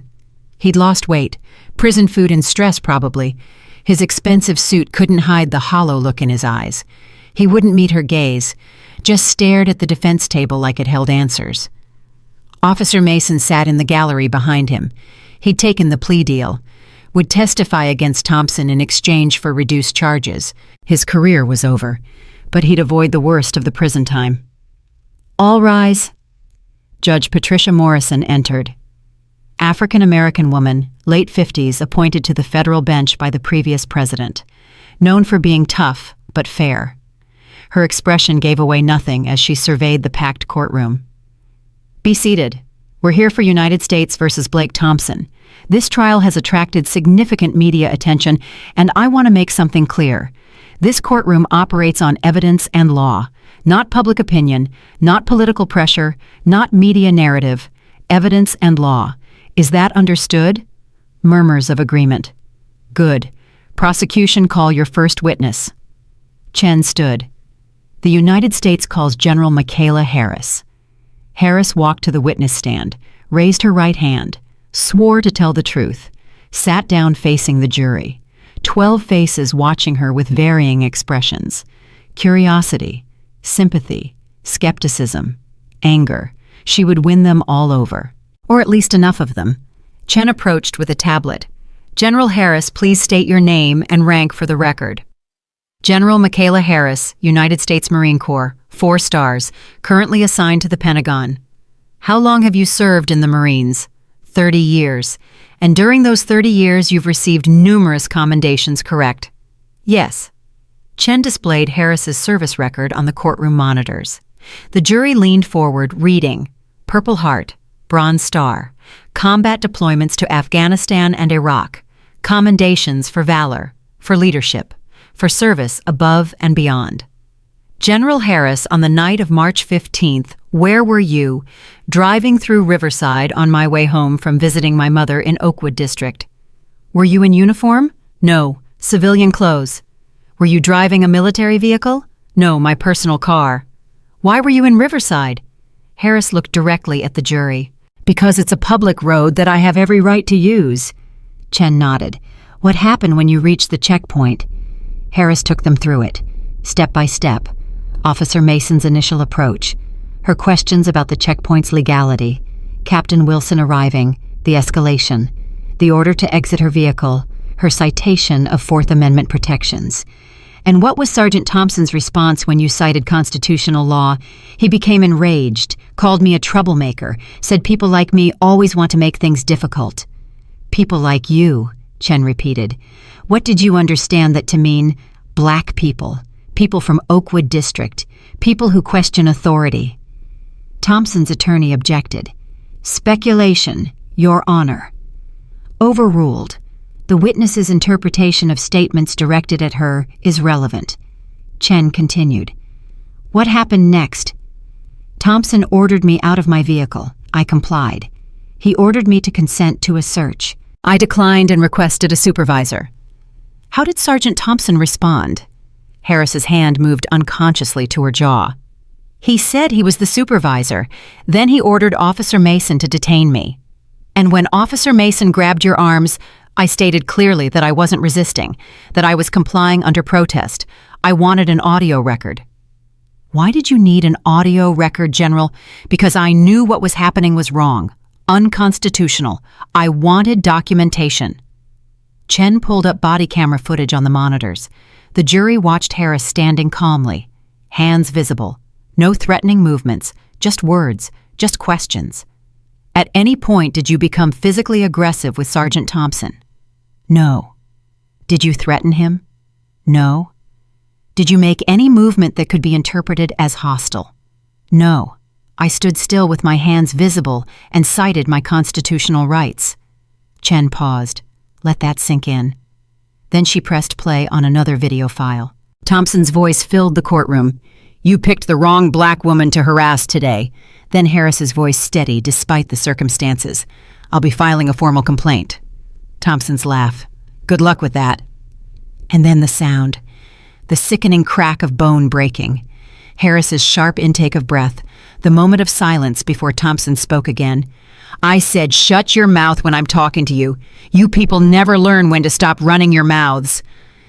Several jury members flinched. One woman in the back row pressed her hand to her mouth. General Harris, is that audio from the night in question? Yes. Is that the sound of Sergeant Thompson striking you? Yes. What did you feel in that moment? Harris closed her eyes briefly, remembered. Pain. Immediate, intense pain. My jaw shattered. I could feel the bones moving wrong, blood filling my mouth. I couldn't speak properly, couldn't close my jaw. What happened after Sergeant Thompson struck you? I fell to my knees. Officer Mason grabbed my arms, pulled them behind my back. Someone was shouting that I was resisting, but I wasn't. I could barely move. The pain was overwhelming. Chen displayed medical photographs on the monitors. Harris's face immediately after the assault. Swollen, bruised, blood crusting around her mouth, the obvious misalignment of her jaw. These photographs were taken at Riverside Police Station approximately 40 minutes after the assault. Is this what your face looked like? Yes. Did you receive immediate medical attention? No, I requested medical care multiple times. I was denied. For how long? Nearly 3 hours, until federal agents arrived and demanded I be transported to Walter Reed Medical Center. Chen pulled up more photographs. X-rays, CT scans, the fracture lines clearly visible, the surgical reports, the titanium plates. Dr. Elizabeth Chen, who performed your reconstructive surgery, documented that your jaw was broken in 2 places, that the force required to cause this injury was substantial, that this was consistent with intentional assault, not defensive action. Is that correct? Yes. How long was your jaw wired shut? 6 weeks. And during those 6 weeks, how did you eat? Liquid nutrition through a straw. Could you speak? No, I communicated through writing. Could you perform your duties as a Marine Corps general? Not fully. I was on medical leave. And what is the permanent damage from this assault? Harris touched her jaw again. I have titanium plates that will remain in my jaw for life. I have reduced range of motion. I have chronic pain that flares in cold weather or when I'm stressed. I have scars. And I have the psychological impact of being violently assaulted by someone sworn to protect me. The courtroom was silent except for someone crying quietly in the gallery. Harris glanced over. Her mother. Tears streaming down her face as she heard her daughter describe what she'd endured. General Harris, did you file a complaint against Sergeant Thompson? Yes, multiple complaints. To the Riverside Police Department, to the FBI Civil Rights Division, to the Department of Justice. And what was Sergeant Thompson charged with? Assault on a federal officer, deprivation of rights under color of law, conspiracy to violate civil rights. Chen turned to the jury. Ladies and gentlemen, you've heard General Harris's testimony. You've seen the evidence, the body camera footage, the medical records, the audio recordings. The pattern is clear. Sergeant Thompson assaulted General Harris not because she was a threat, but because she asked questions he didn't want to answer. Because she knew her rights and wasn't afraid to assert them. Because she refused to be intimidated. She walked back to the prosecution table. Your witness. Thompson's attorney stood. Robert Brennan. Expensive suit, silver hair. The kind of defense attorney who made his living getting cops acquitted. He approached Harris with a smile that didn't reach his eyes. General Harris, you've had quite a career, haven't you? I've served my country for 30 years. And you volunteer for dangerous assignments, when the mission requires it, including this one, Operation Sentinel Shield. You volunteered for that, didn't you? Harris felt the trap being laid. Yes. In fact, you specifically requested to be the officer who tested Riverside's checkpoint system. Correct. I volunteered to document civil rights violations. Yes. You volunteered to drive through a checkpoint you knew would stop you, knew would search you, knew would give you grounds to question officers. Isn't that right? I volunteered to exercise my constitutional rights as any citizen would. Brennan smiled. But you're not just any citizen, are you, General? You're a highly trained military officer. You've undergone resistance to interrogation training, psychological operations training. You know how to manipulate situations to your advantage. Objection? Chen called. Counsel is testifying. Sustained. Mr. Brennan asked questions. Brennan adjusted his approach. General Harris, when you drove through that checkpoint, you intended to provoke a response, didn't you? I intended to document discriminatory enforcement patterns by refusing to comply with lawful orders, by asserting my Fourth Amendment rights against unlawful search and seizure. You questioned every instruction Officer Mason gave you. Correct. I asked for legal justification for the stop and search. That's my right. You refused to consent to a vehicle search. That's also my right. You demanded to speak to a supervisor. Again, my right. And when Captain Wilson arrived, you argued with him about constitutional law. I cited constitutional law. There's a difference between arguing and educating. Some jury members smiled slightly. Brennan noticed. His jaw tightened. General Harris, you have 3 advanced degrees, including 1 in constitutional law from Harvard. Is that correct? Yes.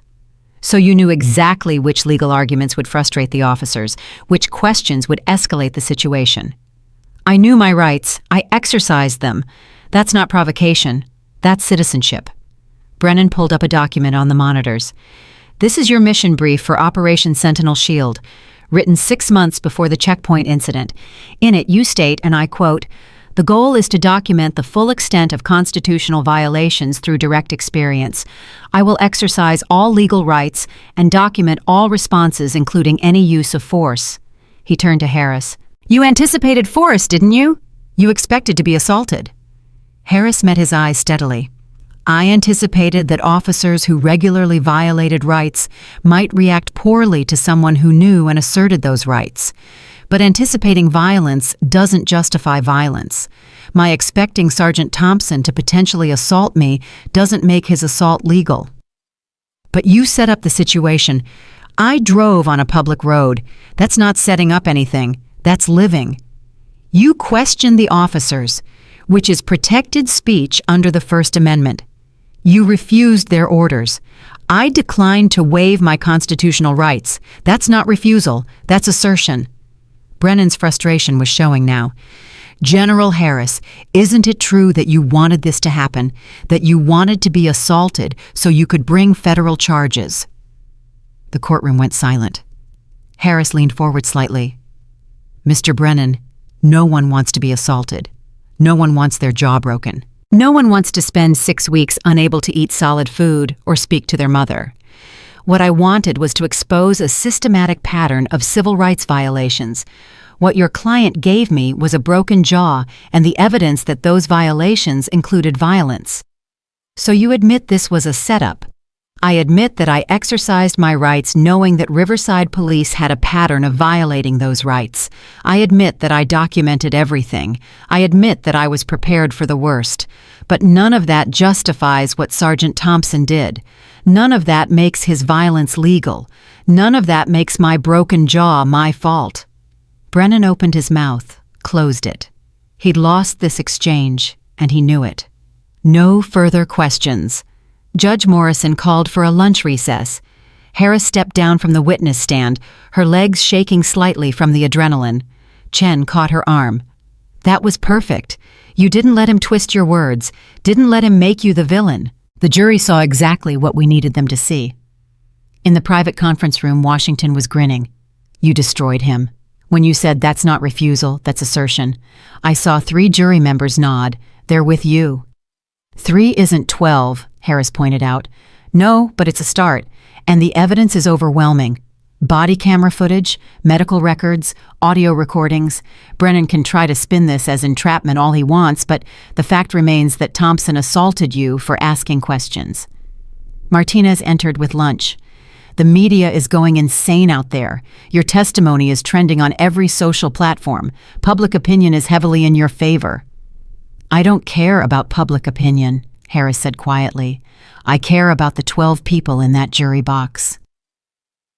The afternoon session brought more witnesses. Officer Mason, pale and nervous, admitted that Harris never became physical, never threatened anyone, that Thompson had escalated unnecessarily. "She was calm the whole time," Mason testified. "Even after he hit her, even with her jaw broken, she just stood there memorizing everything. It was unnerving."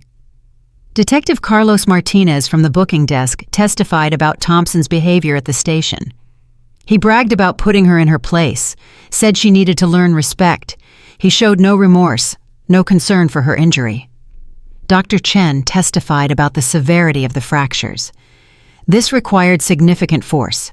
This wasn't a defensive strike. This was assault with intent to cause serious harm. Each witness built the case higher. Each piece of evidence made Thompson's guilt more undeniable. But the defense wasn't done. Brennan called character witnesses, other officers who claimed Thompson was professional, fair, never showed bias. Chen destroyed them on cross-examination. You're aware that Sergeant Thompson had 14 excessive force complaints in 8 years, all involving minority suspects. I wasn't aware of the exact number. You're aware that 3 of those complaints resulted in civil lawsuits that the city settled quietly. I had heard rumors. You're aware that his own captain described him in internal emails as overly aggressive. Silence. The trial continued for 3 days. Witness after witness, exhibit after exhibit. The evidence mounting like a tidal wave. On the 4th day, closing arguments. Chen stood before the jury, her voice clear and strong. Ladies and gentlemen, this case is not complicated. General Michaela Harris exercised her constitutional rights. Sergeant Blake Thompson responded with violence. He broke her jaw because she asked questions, because she knew her rights, because she refused to be intimidated. She pulled up the body camera footage one last time. Watch this. Watch a decorated military officer standing calmly with her hands visible. Watch her cite constitutional law. Watch her request a supervisor. And then watch Sergeant Thompson punch her in the face hard enough to shatter her jaw in 2 places. The crack echoed through the courtroom again. Several jury members flinched. That sound is the sound of a career ending, of a life being permanently altered, of justice being denied. Until now, you have the power to hold Sergeant Thompson accountable, to say that badge and uniform don't give you the right to assault citizens who know their rights, to say that violence against those who question authority is criminal, not justified. Chen walked slowly in front of the jury box.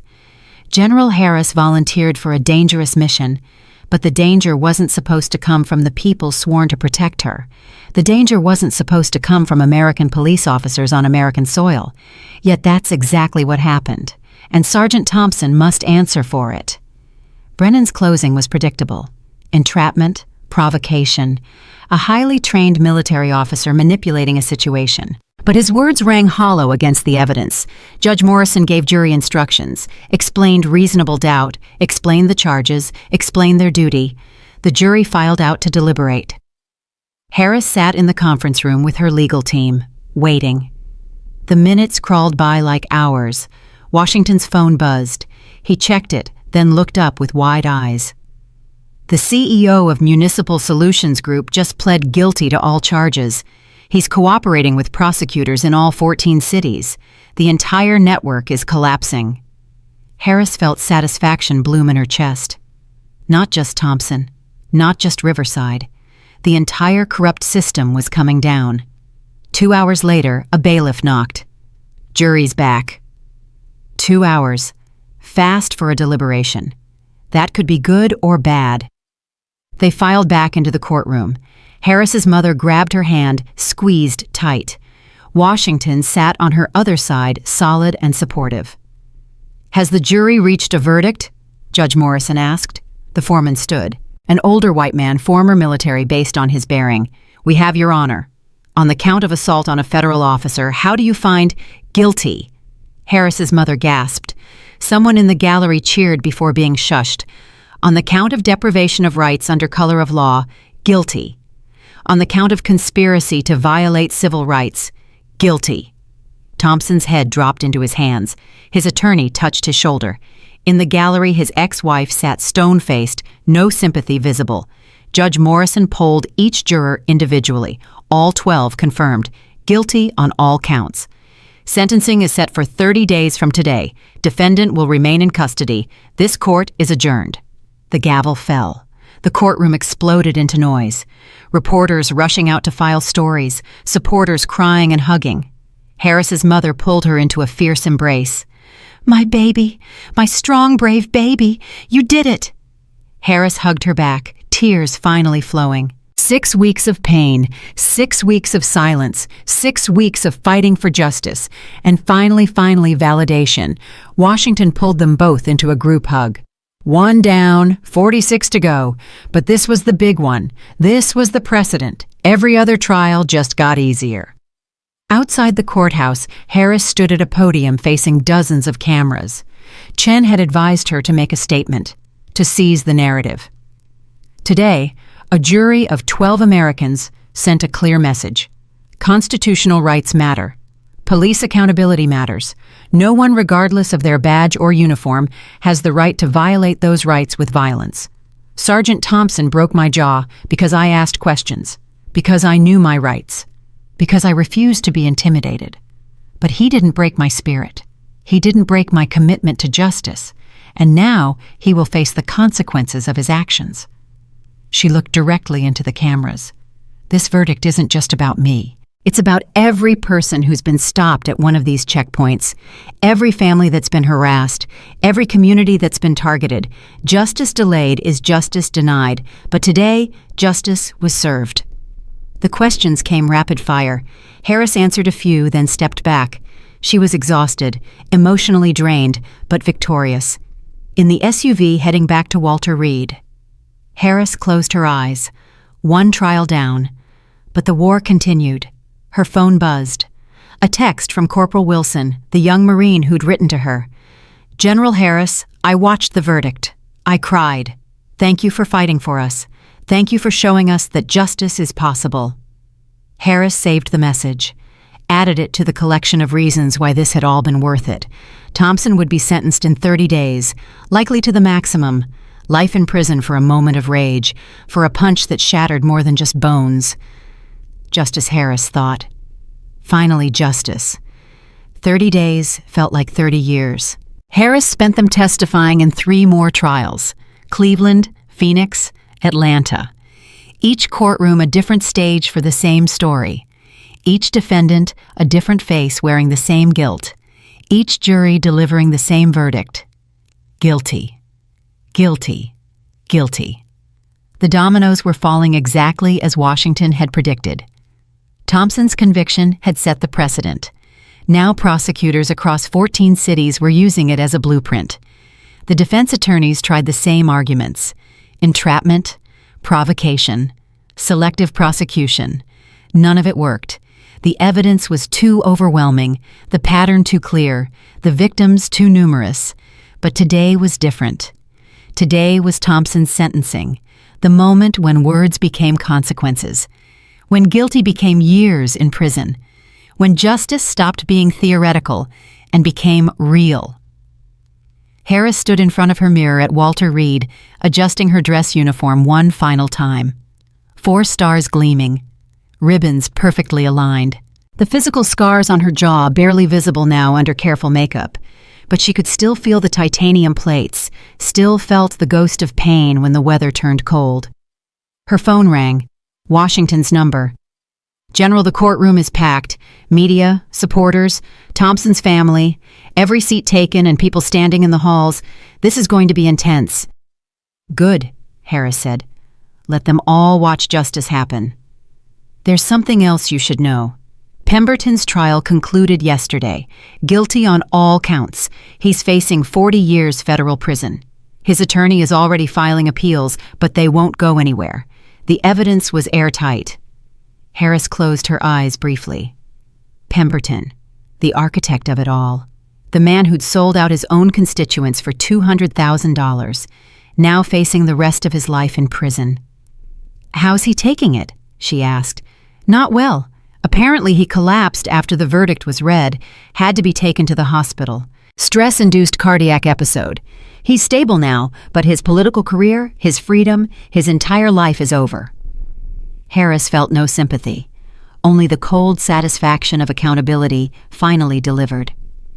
The SUV ride to the courthouse was quiet. Washington sat beside her, reviewing notes. Martinez was in the front seat, phone constantly buzzing with updates from other trials.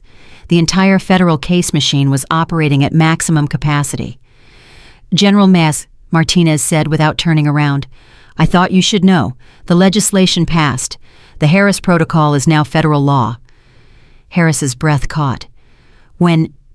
This morning, President signed it at 0600. It's official.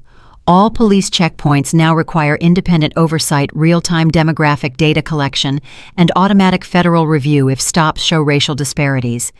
And the penalties: criminal charges for officers who assault citizens exercising constitutional rights, mandatory minimums, no more internal investigations that go nowhere, federal jurisdiction from day one.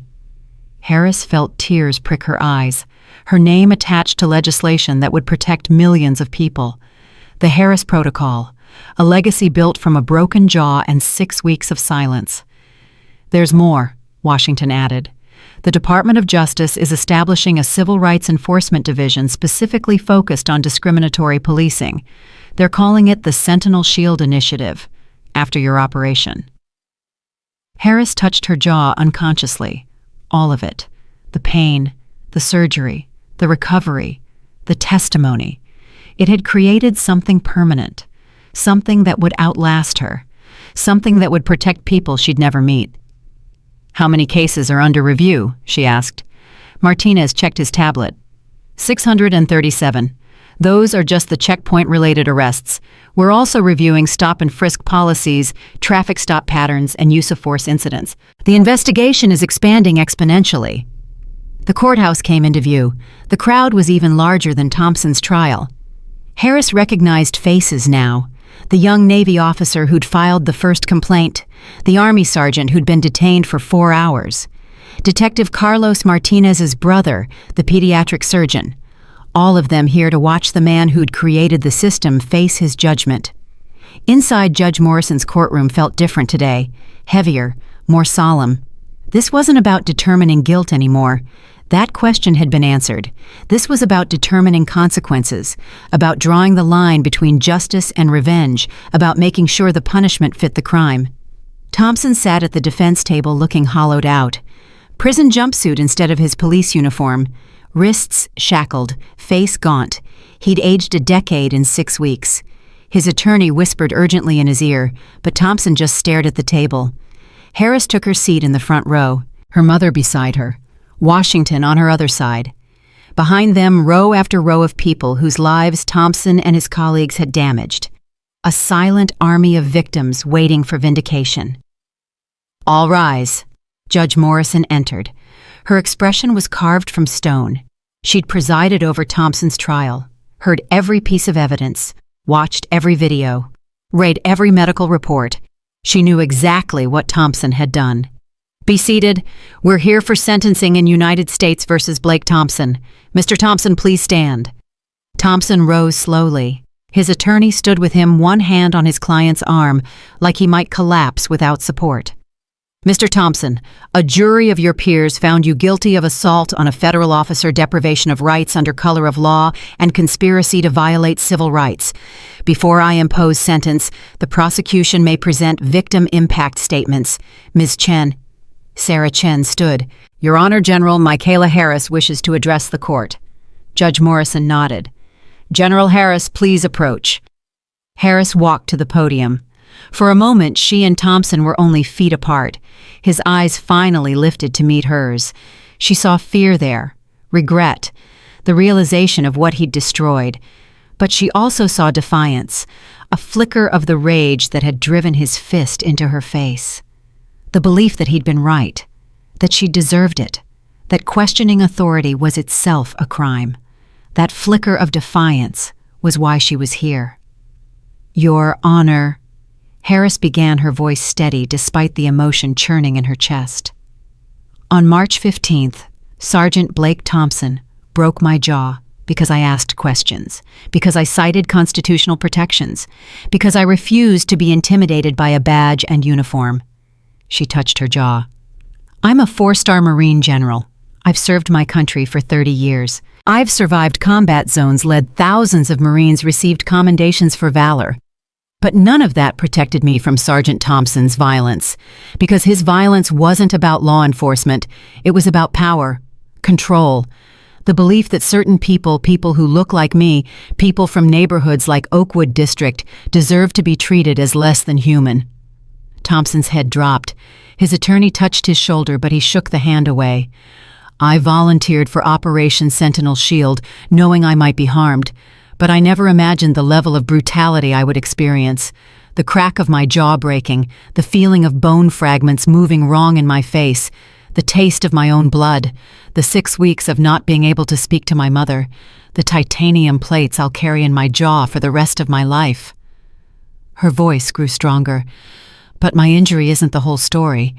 It's barely the beginning. Because for every time Thompson broke my jaw, he broke someone else's spirit, someone who didn't have military protection, someone who couldn't fight back, someone who had to live with the humiliation, the violation, the injustice, because the system protected him and abandoned them.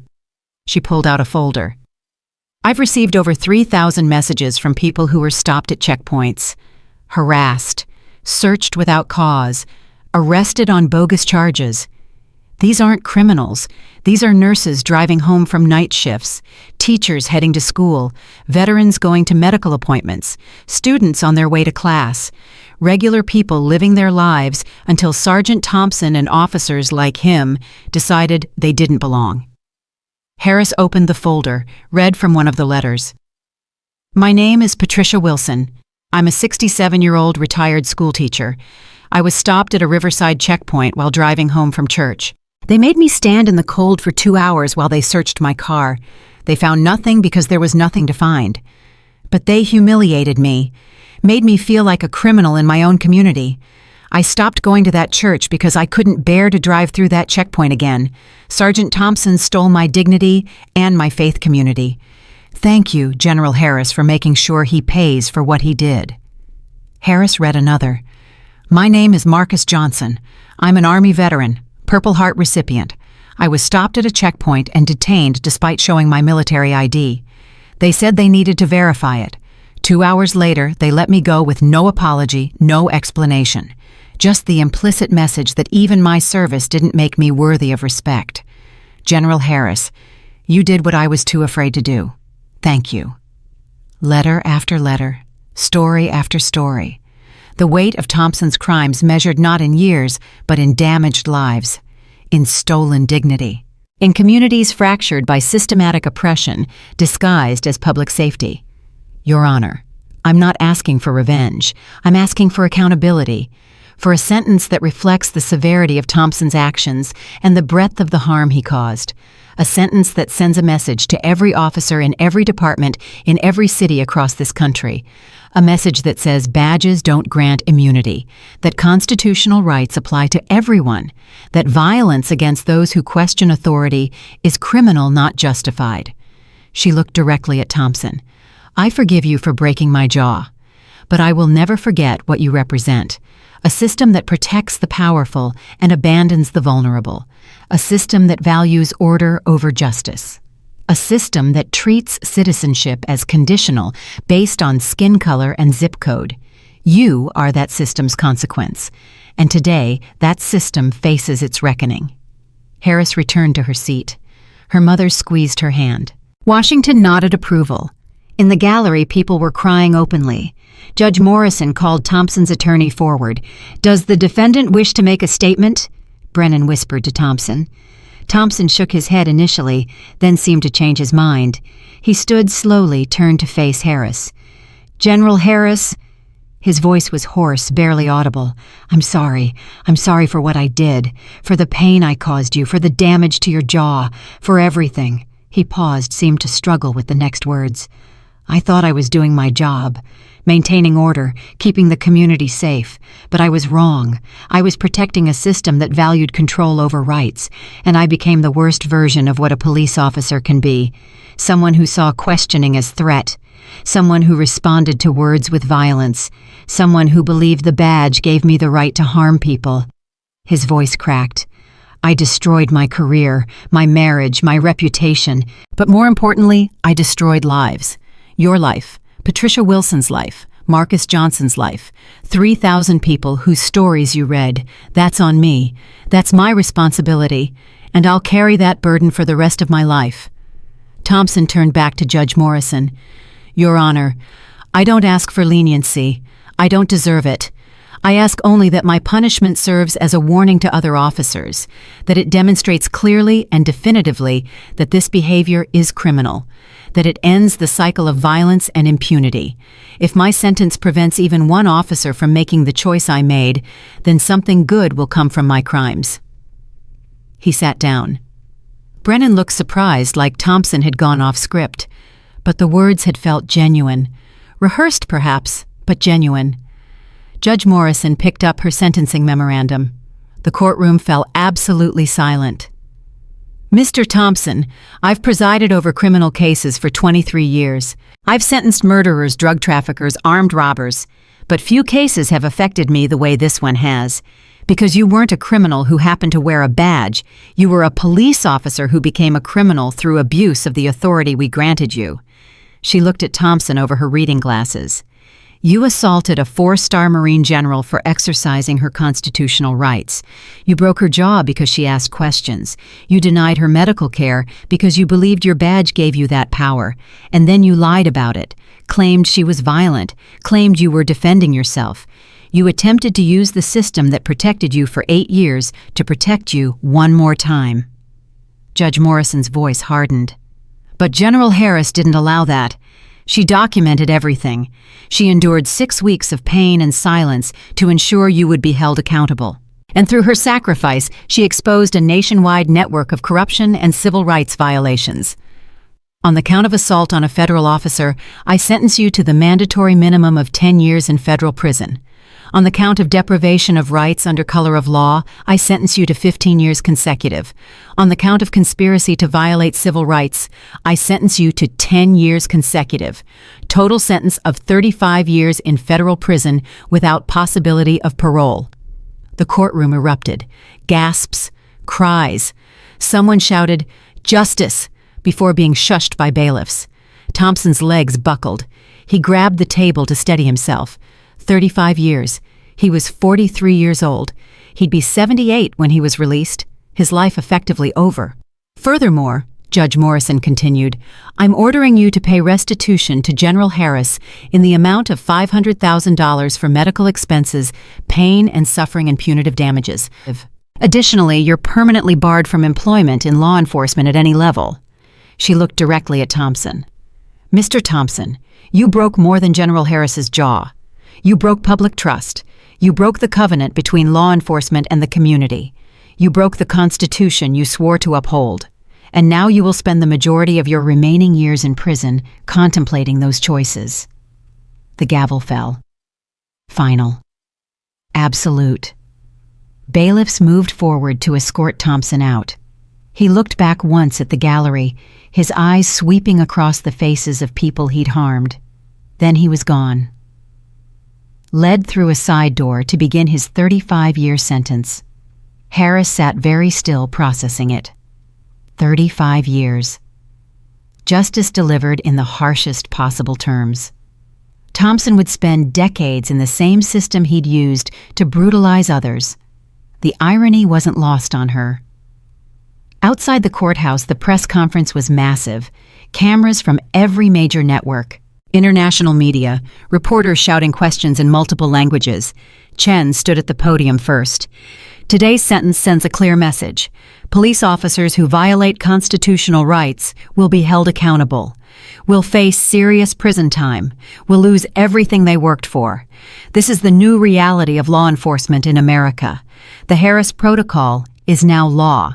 The Sentinel Shield Initiative is operational, and over 600 cases are under review." She stepped back. Washington took her place. "The Department of Defense wants to be clear.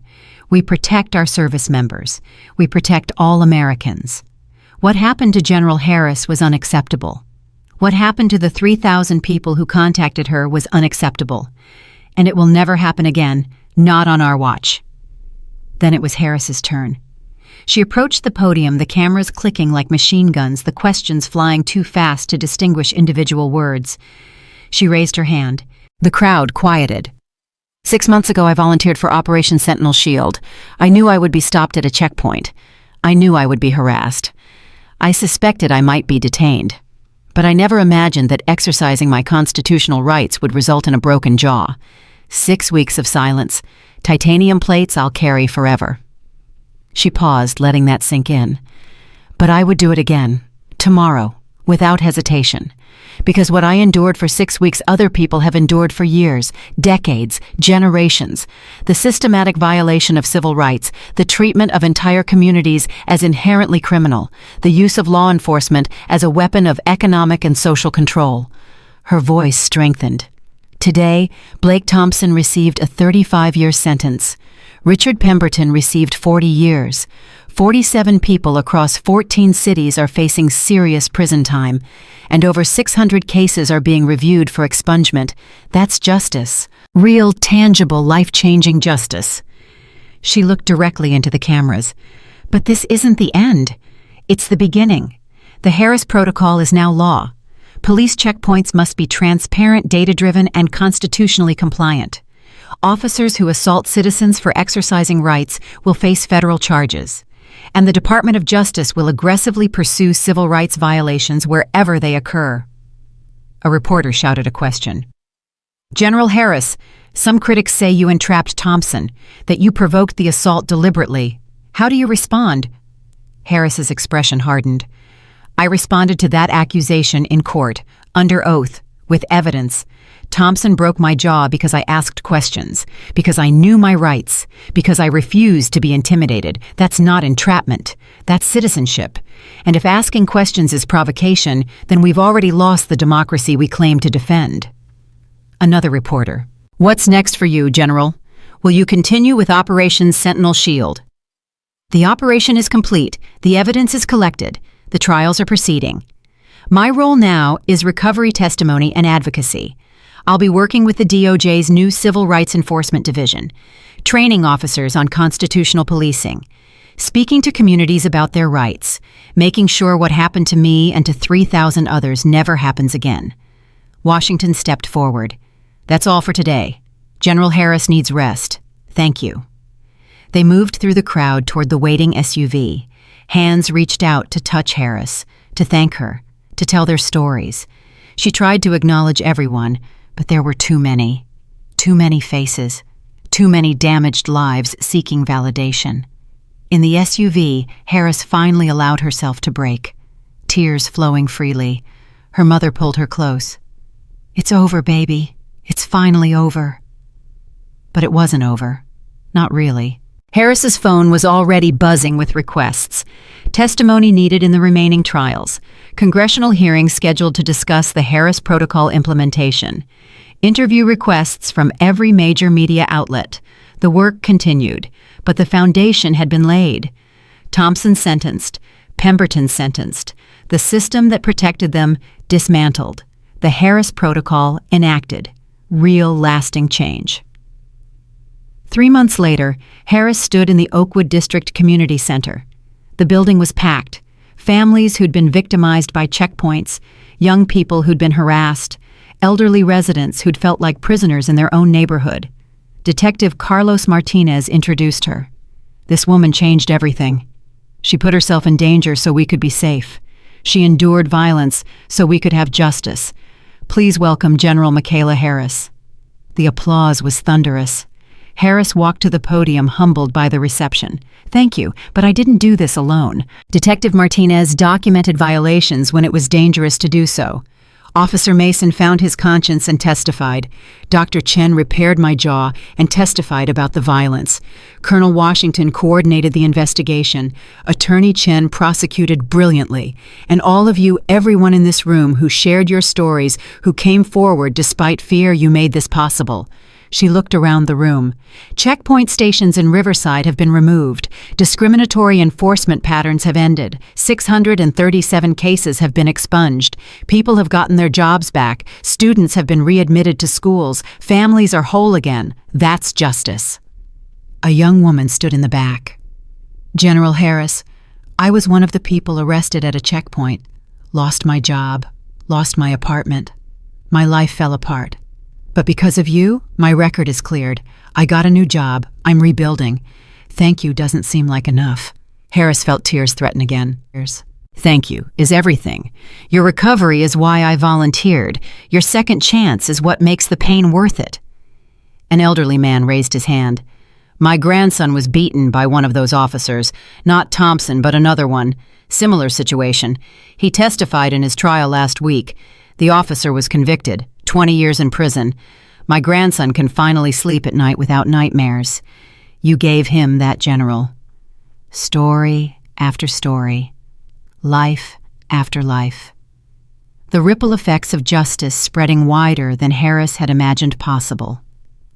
After the community meeting, Harris drove through Riverside, through the intersection where the checkpoint had been. It was gone now, just a normal street, people driving through without fear, without expecting harassment, without the constant anxiety of being targeted for where they lived. She touched her jaw. The titanium plates were warm under her skin, a permanent reminder of what had happened, what she'd endured, what she'd changed. Her phone rang. Washington's number. General thought you'd want to know. The last trial just concluded. Guilty verdict. That's all 47 defendants convicted, every single one. Harris closed her eyes. 47 for 47. Perfect record. Complete justice. And there's more. The Supreme Court just agreed to hear arguments on checkpoint constitutionality nationwide. They're using your case as the foundation. This could establish precedent that protects every American from discriminatory policing. Harris pulled over, let the magnitude of that sink in. The Supreme Court, constitutional precedent, her broken jaw creating protection for generations. General, you there? I'm here, just processing. You changed the world, Michaela. You literally changed how law enforcement operates in this country. The Harris Protocol, the Sentinel Shield Initiative, 637 expunged cases, 47 convictions, Supreme Court review, all because you were brave enough to drive through a checkpoint and strong enough to endure what happened next. Harris looked out at the street where the checkpoint had been, where Thompson had broken her jaw, where her life had changed forever. It was worth it, she said quietly. Every moment of pain, every week of silence, every day of recovery, it was worth it. I know. The world knows. History will remember you not just as a Marine general, but as the woman who restored constitutional protections to millions of Americans. After the call ended, Harris sat in her car for a long time, thinking about the journey, the 6 months of surveillance, the night at the checkpoint, the crack of her jaw breaking, the 6 weeks of silence, the trials, the testimonies, the victories. She thought about Thompson sitting in a federal prison cell, 35 years to contemplate his choices, Pemberton in another cell, 40 years to understand the cost of corruption, 47 people across 14 cities, all facing the consequences they'd thought their positions would shield them from. But mostly she thought about the 3,000 messages. The lives changed, the dignity restored, the hope rekindled. That was the real victory. Not the convictions, not the sentences, not the legislation, the people. The lives made whole again through justice, finally fully delivered. Harris started her car, drove toward Walter Reed where she was scheduled for her final follow-up appointment with Dr. Chen. The jaw had healed completely, range of motion restored. Only the scars and plates remained, physical reminders of temporary pain that created permanent change. At the hospital, Dr. Chen examined her one last time. Perfect healing. The bone is integrated beautifully with the plates. You'll have full function, no restrictions. And the scars, barely visible. Most people won't notice unless you point them out. Dr. Chen smiled. But you're going to point them out, aren't you? Use them to tell the story. Harris smiled back. Every chance I get. Dr. Chen signed the final medical clearance form. You're released to full duty, General. The Marine Corps gets their officer back. Harris shook her hand. Thank you. For the surgery, for the testimony, for caring about more than just the medical aspects. Thank you for making it matter, for turning trauma into justice, for ensuring that what happened to you creates protection for others. Harris left the hospital, walked out into the late afternoon sun. Her phone buzzed with a text from her mother. Dinner tonight, I'm cooking your favorite. She responded immediately. I'll be there. Another text came through, from Corporal Wilson. General Harris, I testified at a congressional hearing today about discriminatory treatment of service members. I told them about my checkpoint experience, about how you inspired me to speak up. The committee is drafting new protections for military personnel facing civilian law enforcement. Thank you for teaching me courage. Harris saved the message, added it to the collection that now numbered in the thousands. Each one a reminder of why the pain had been necessary, why the sacrifice had mattered, why justice was always worth fighting for. She drove through Oakwood District on her way to her mother's house, saw children playing in yards without fear, saw families walking to dinner without anxiety, saw a community finally able to breathe freely because the checkpoints were gone, because the harassment had ended, because accountability had been delivered. At her mother's house, Harris was pulled into a fierce hug before she even reached the door. My baby, my brave, strong, wonderful baby, I'm so proud of you. Harris hugged back, let herself be held like she was still a child, let herself feel the comfort of unconditional love, let herself rest for the first time in months.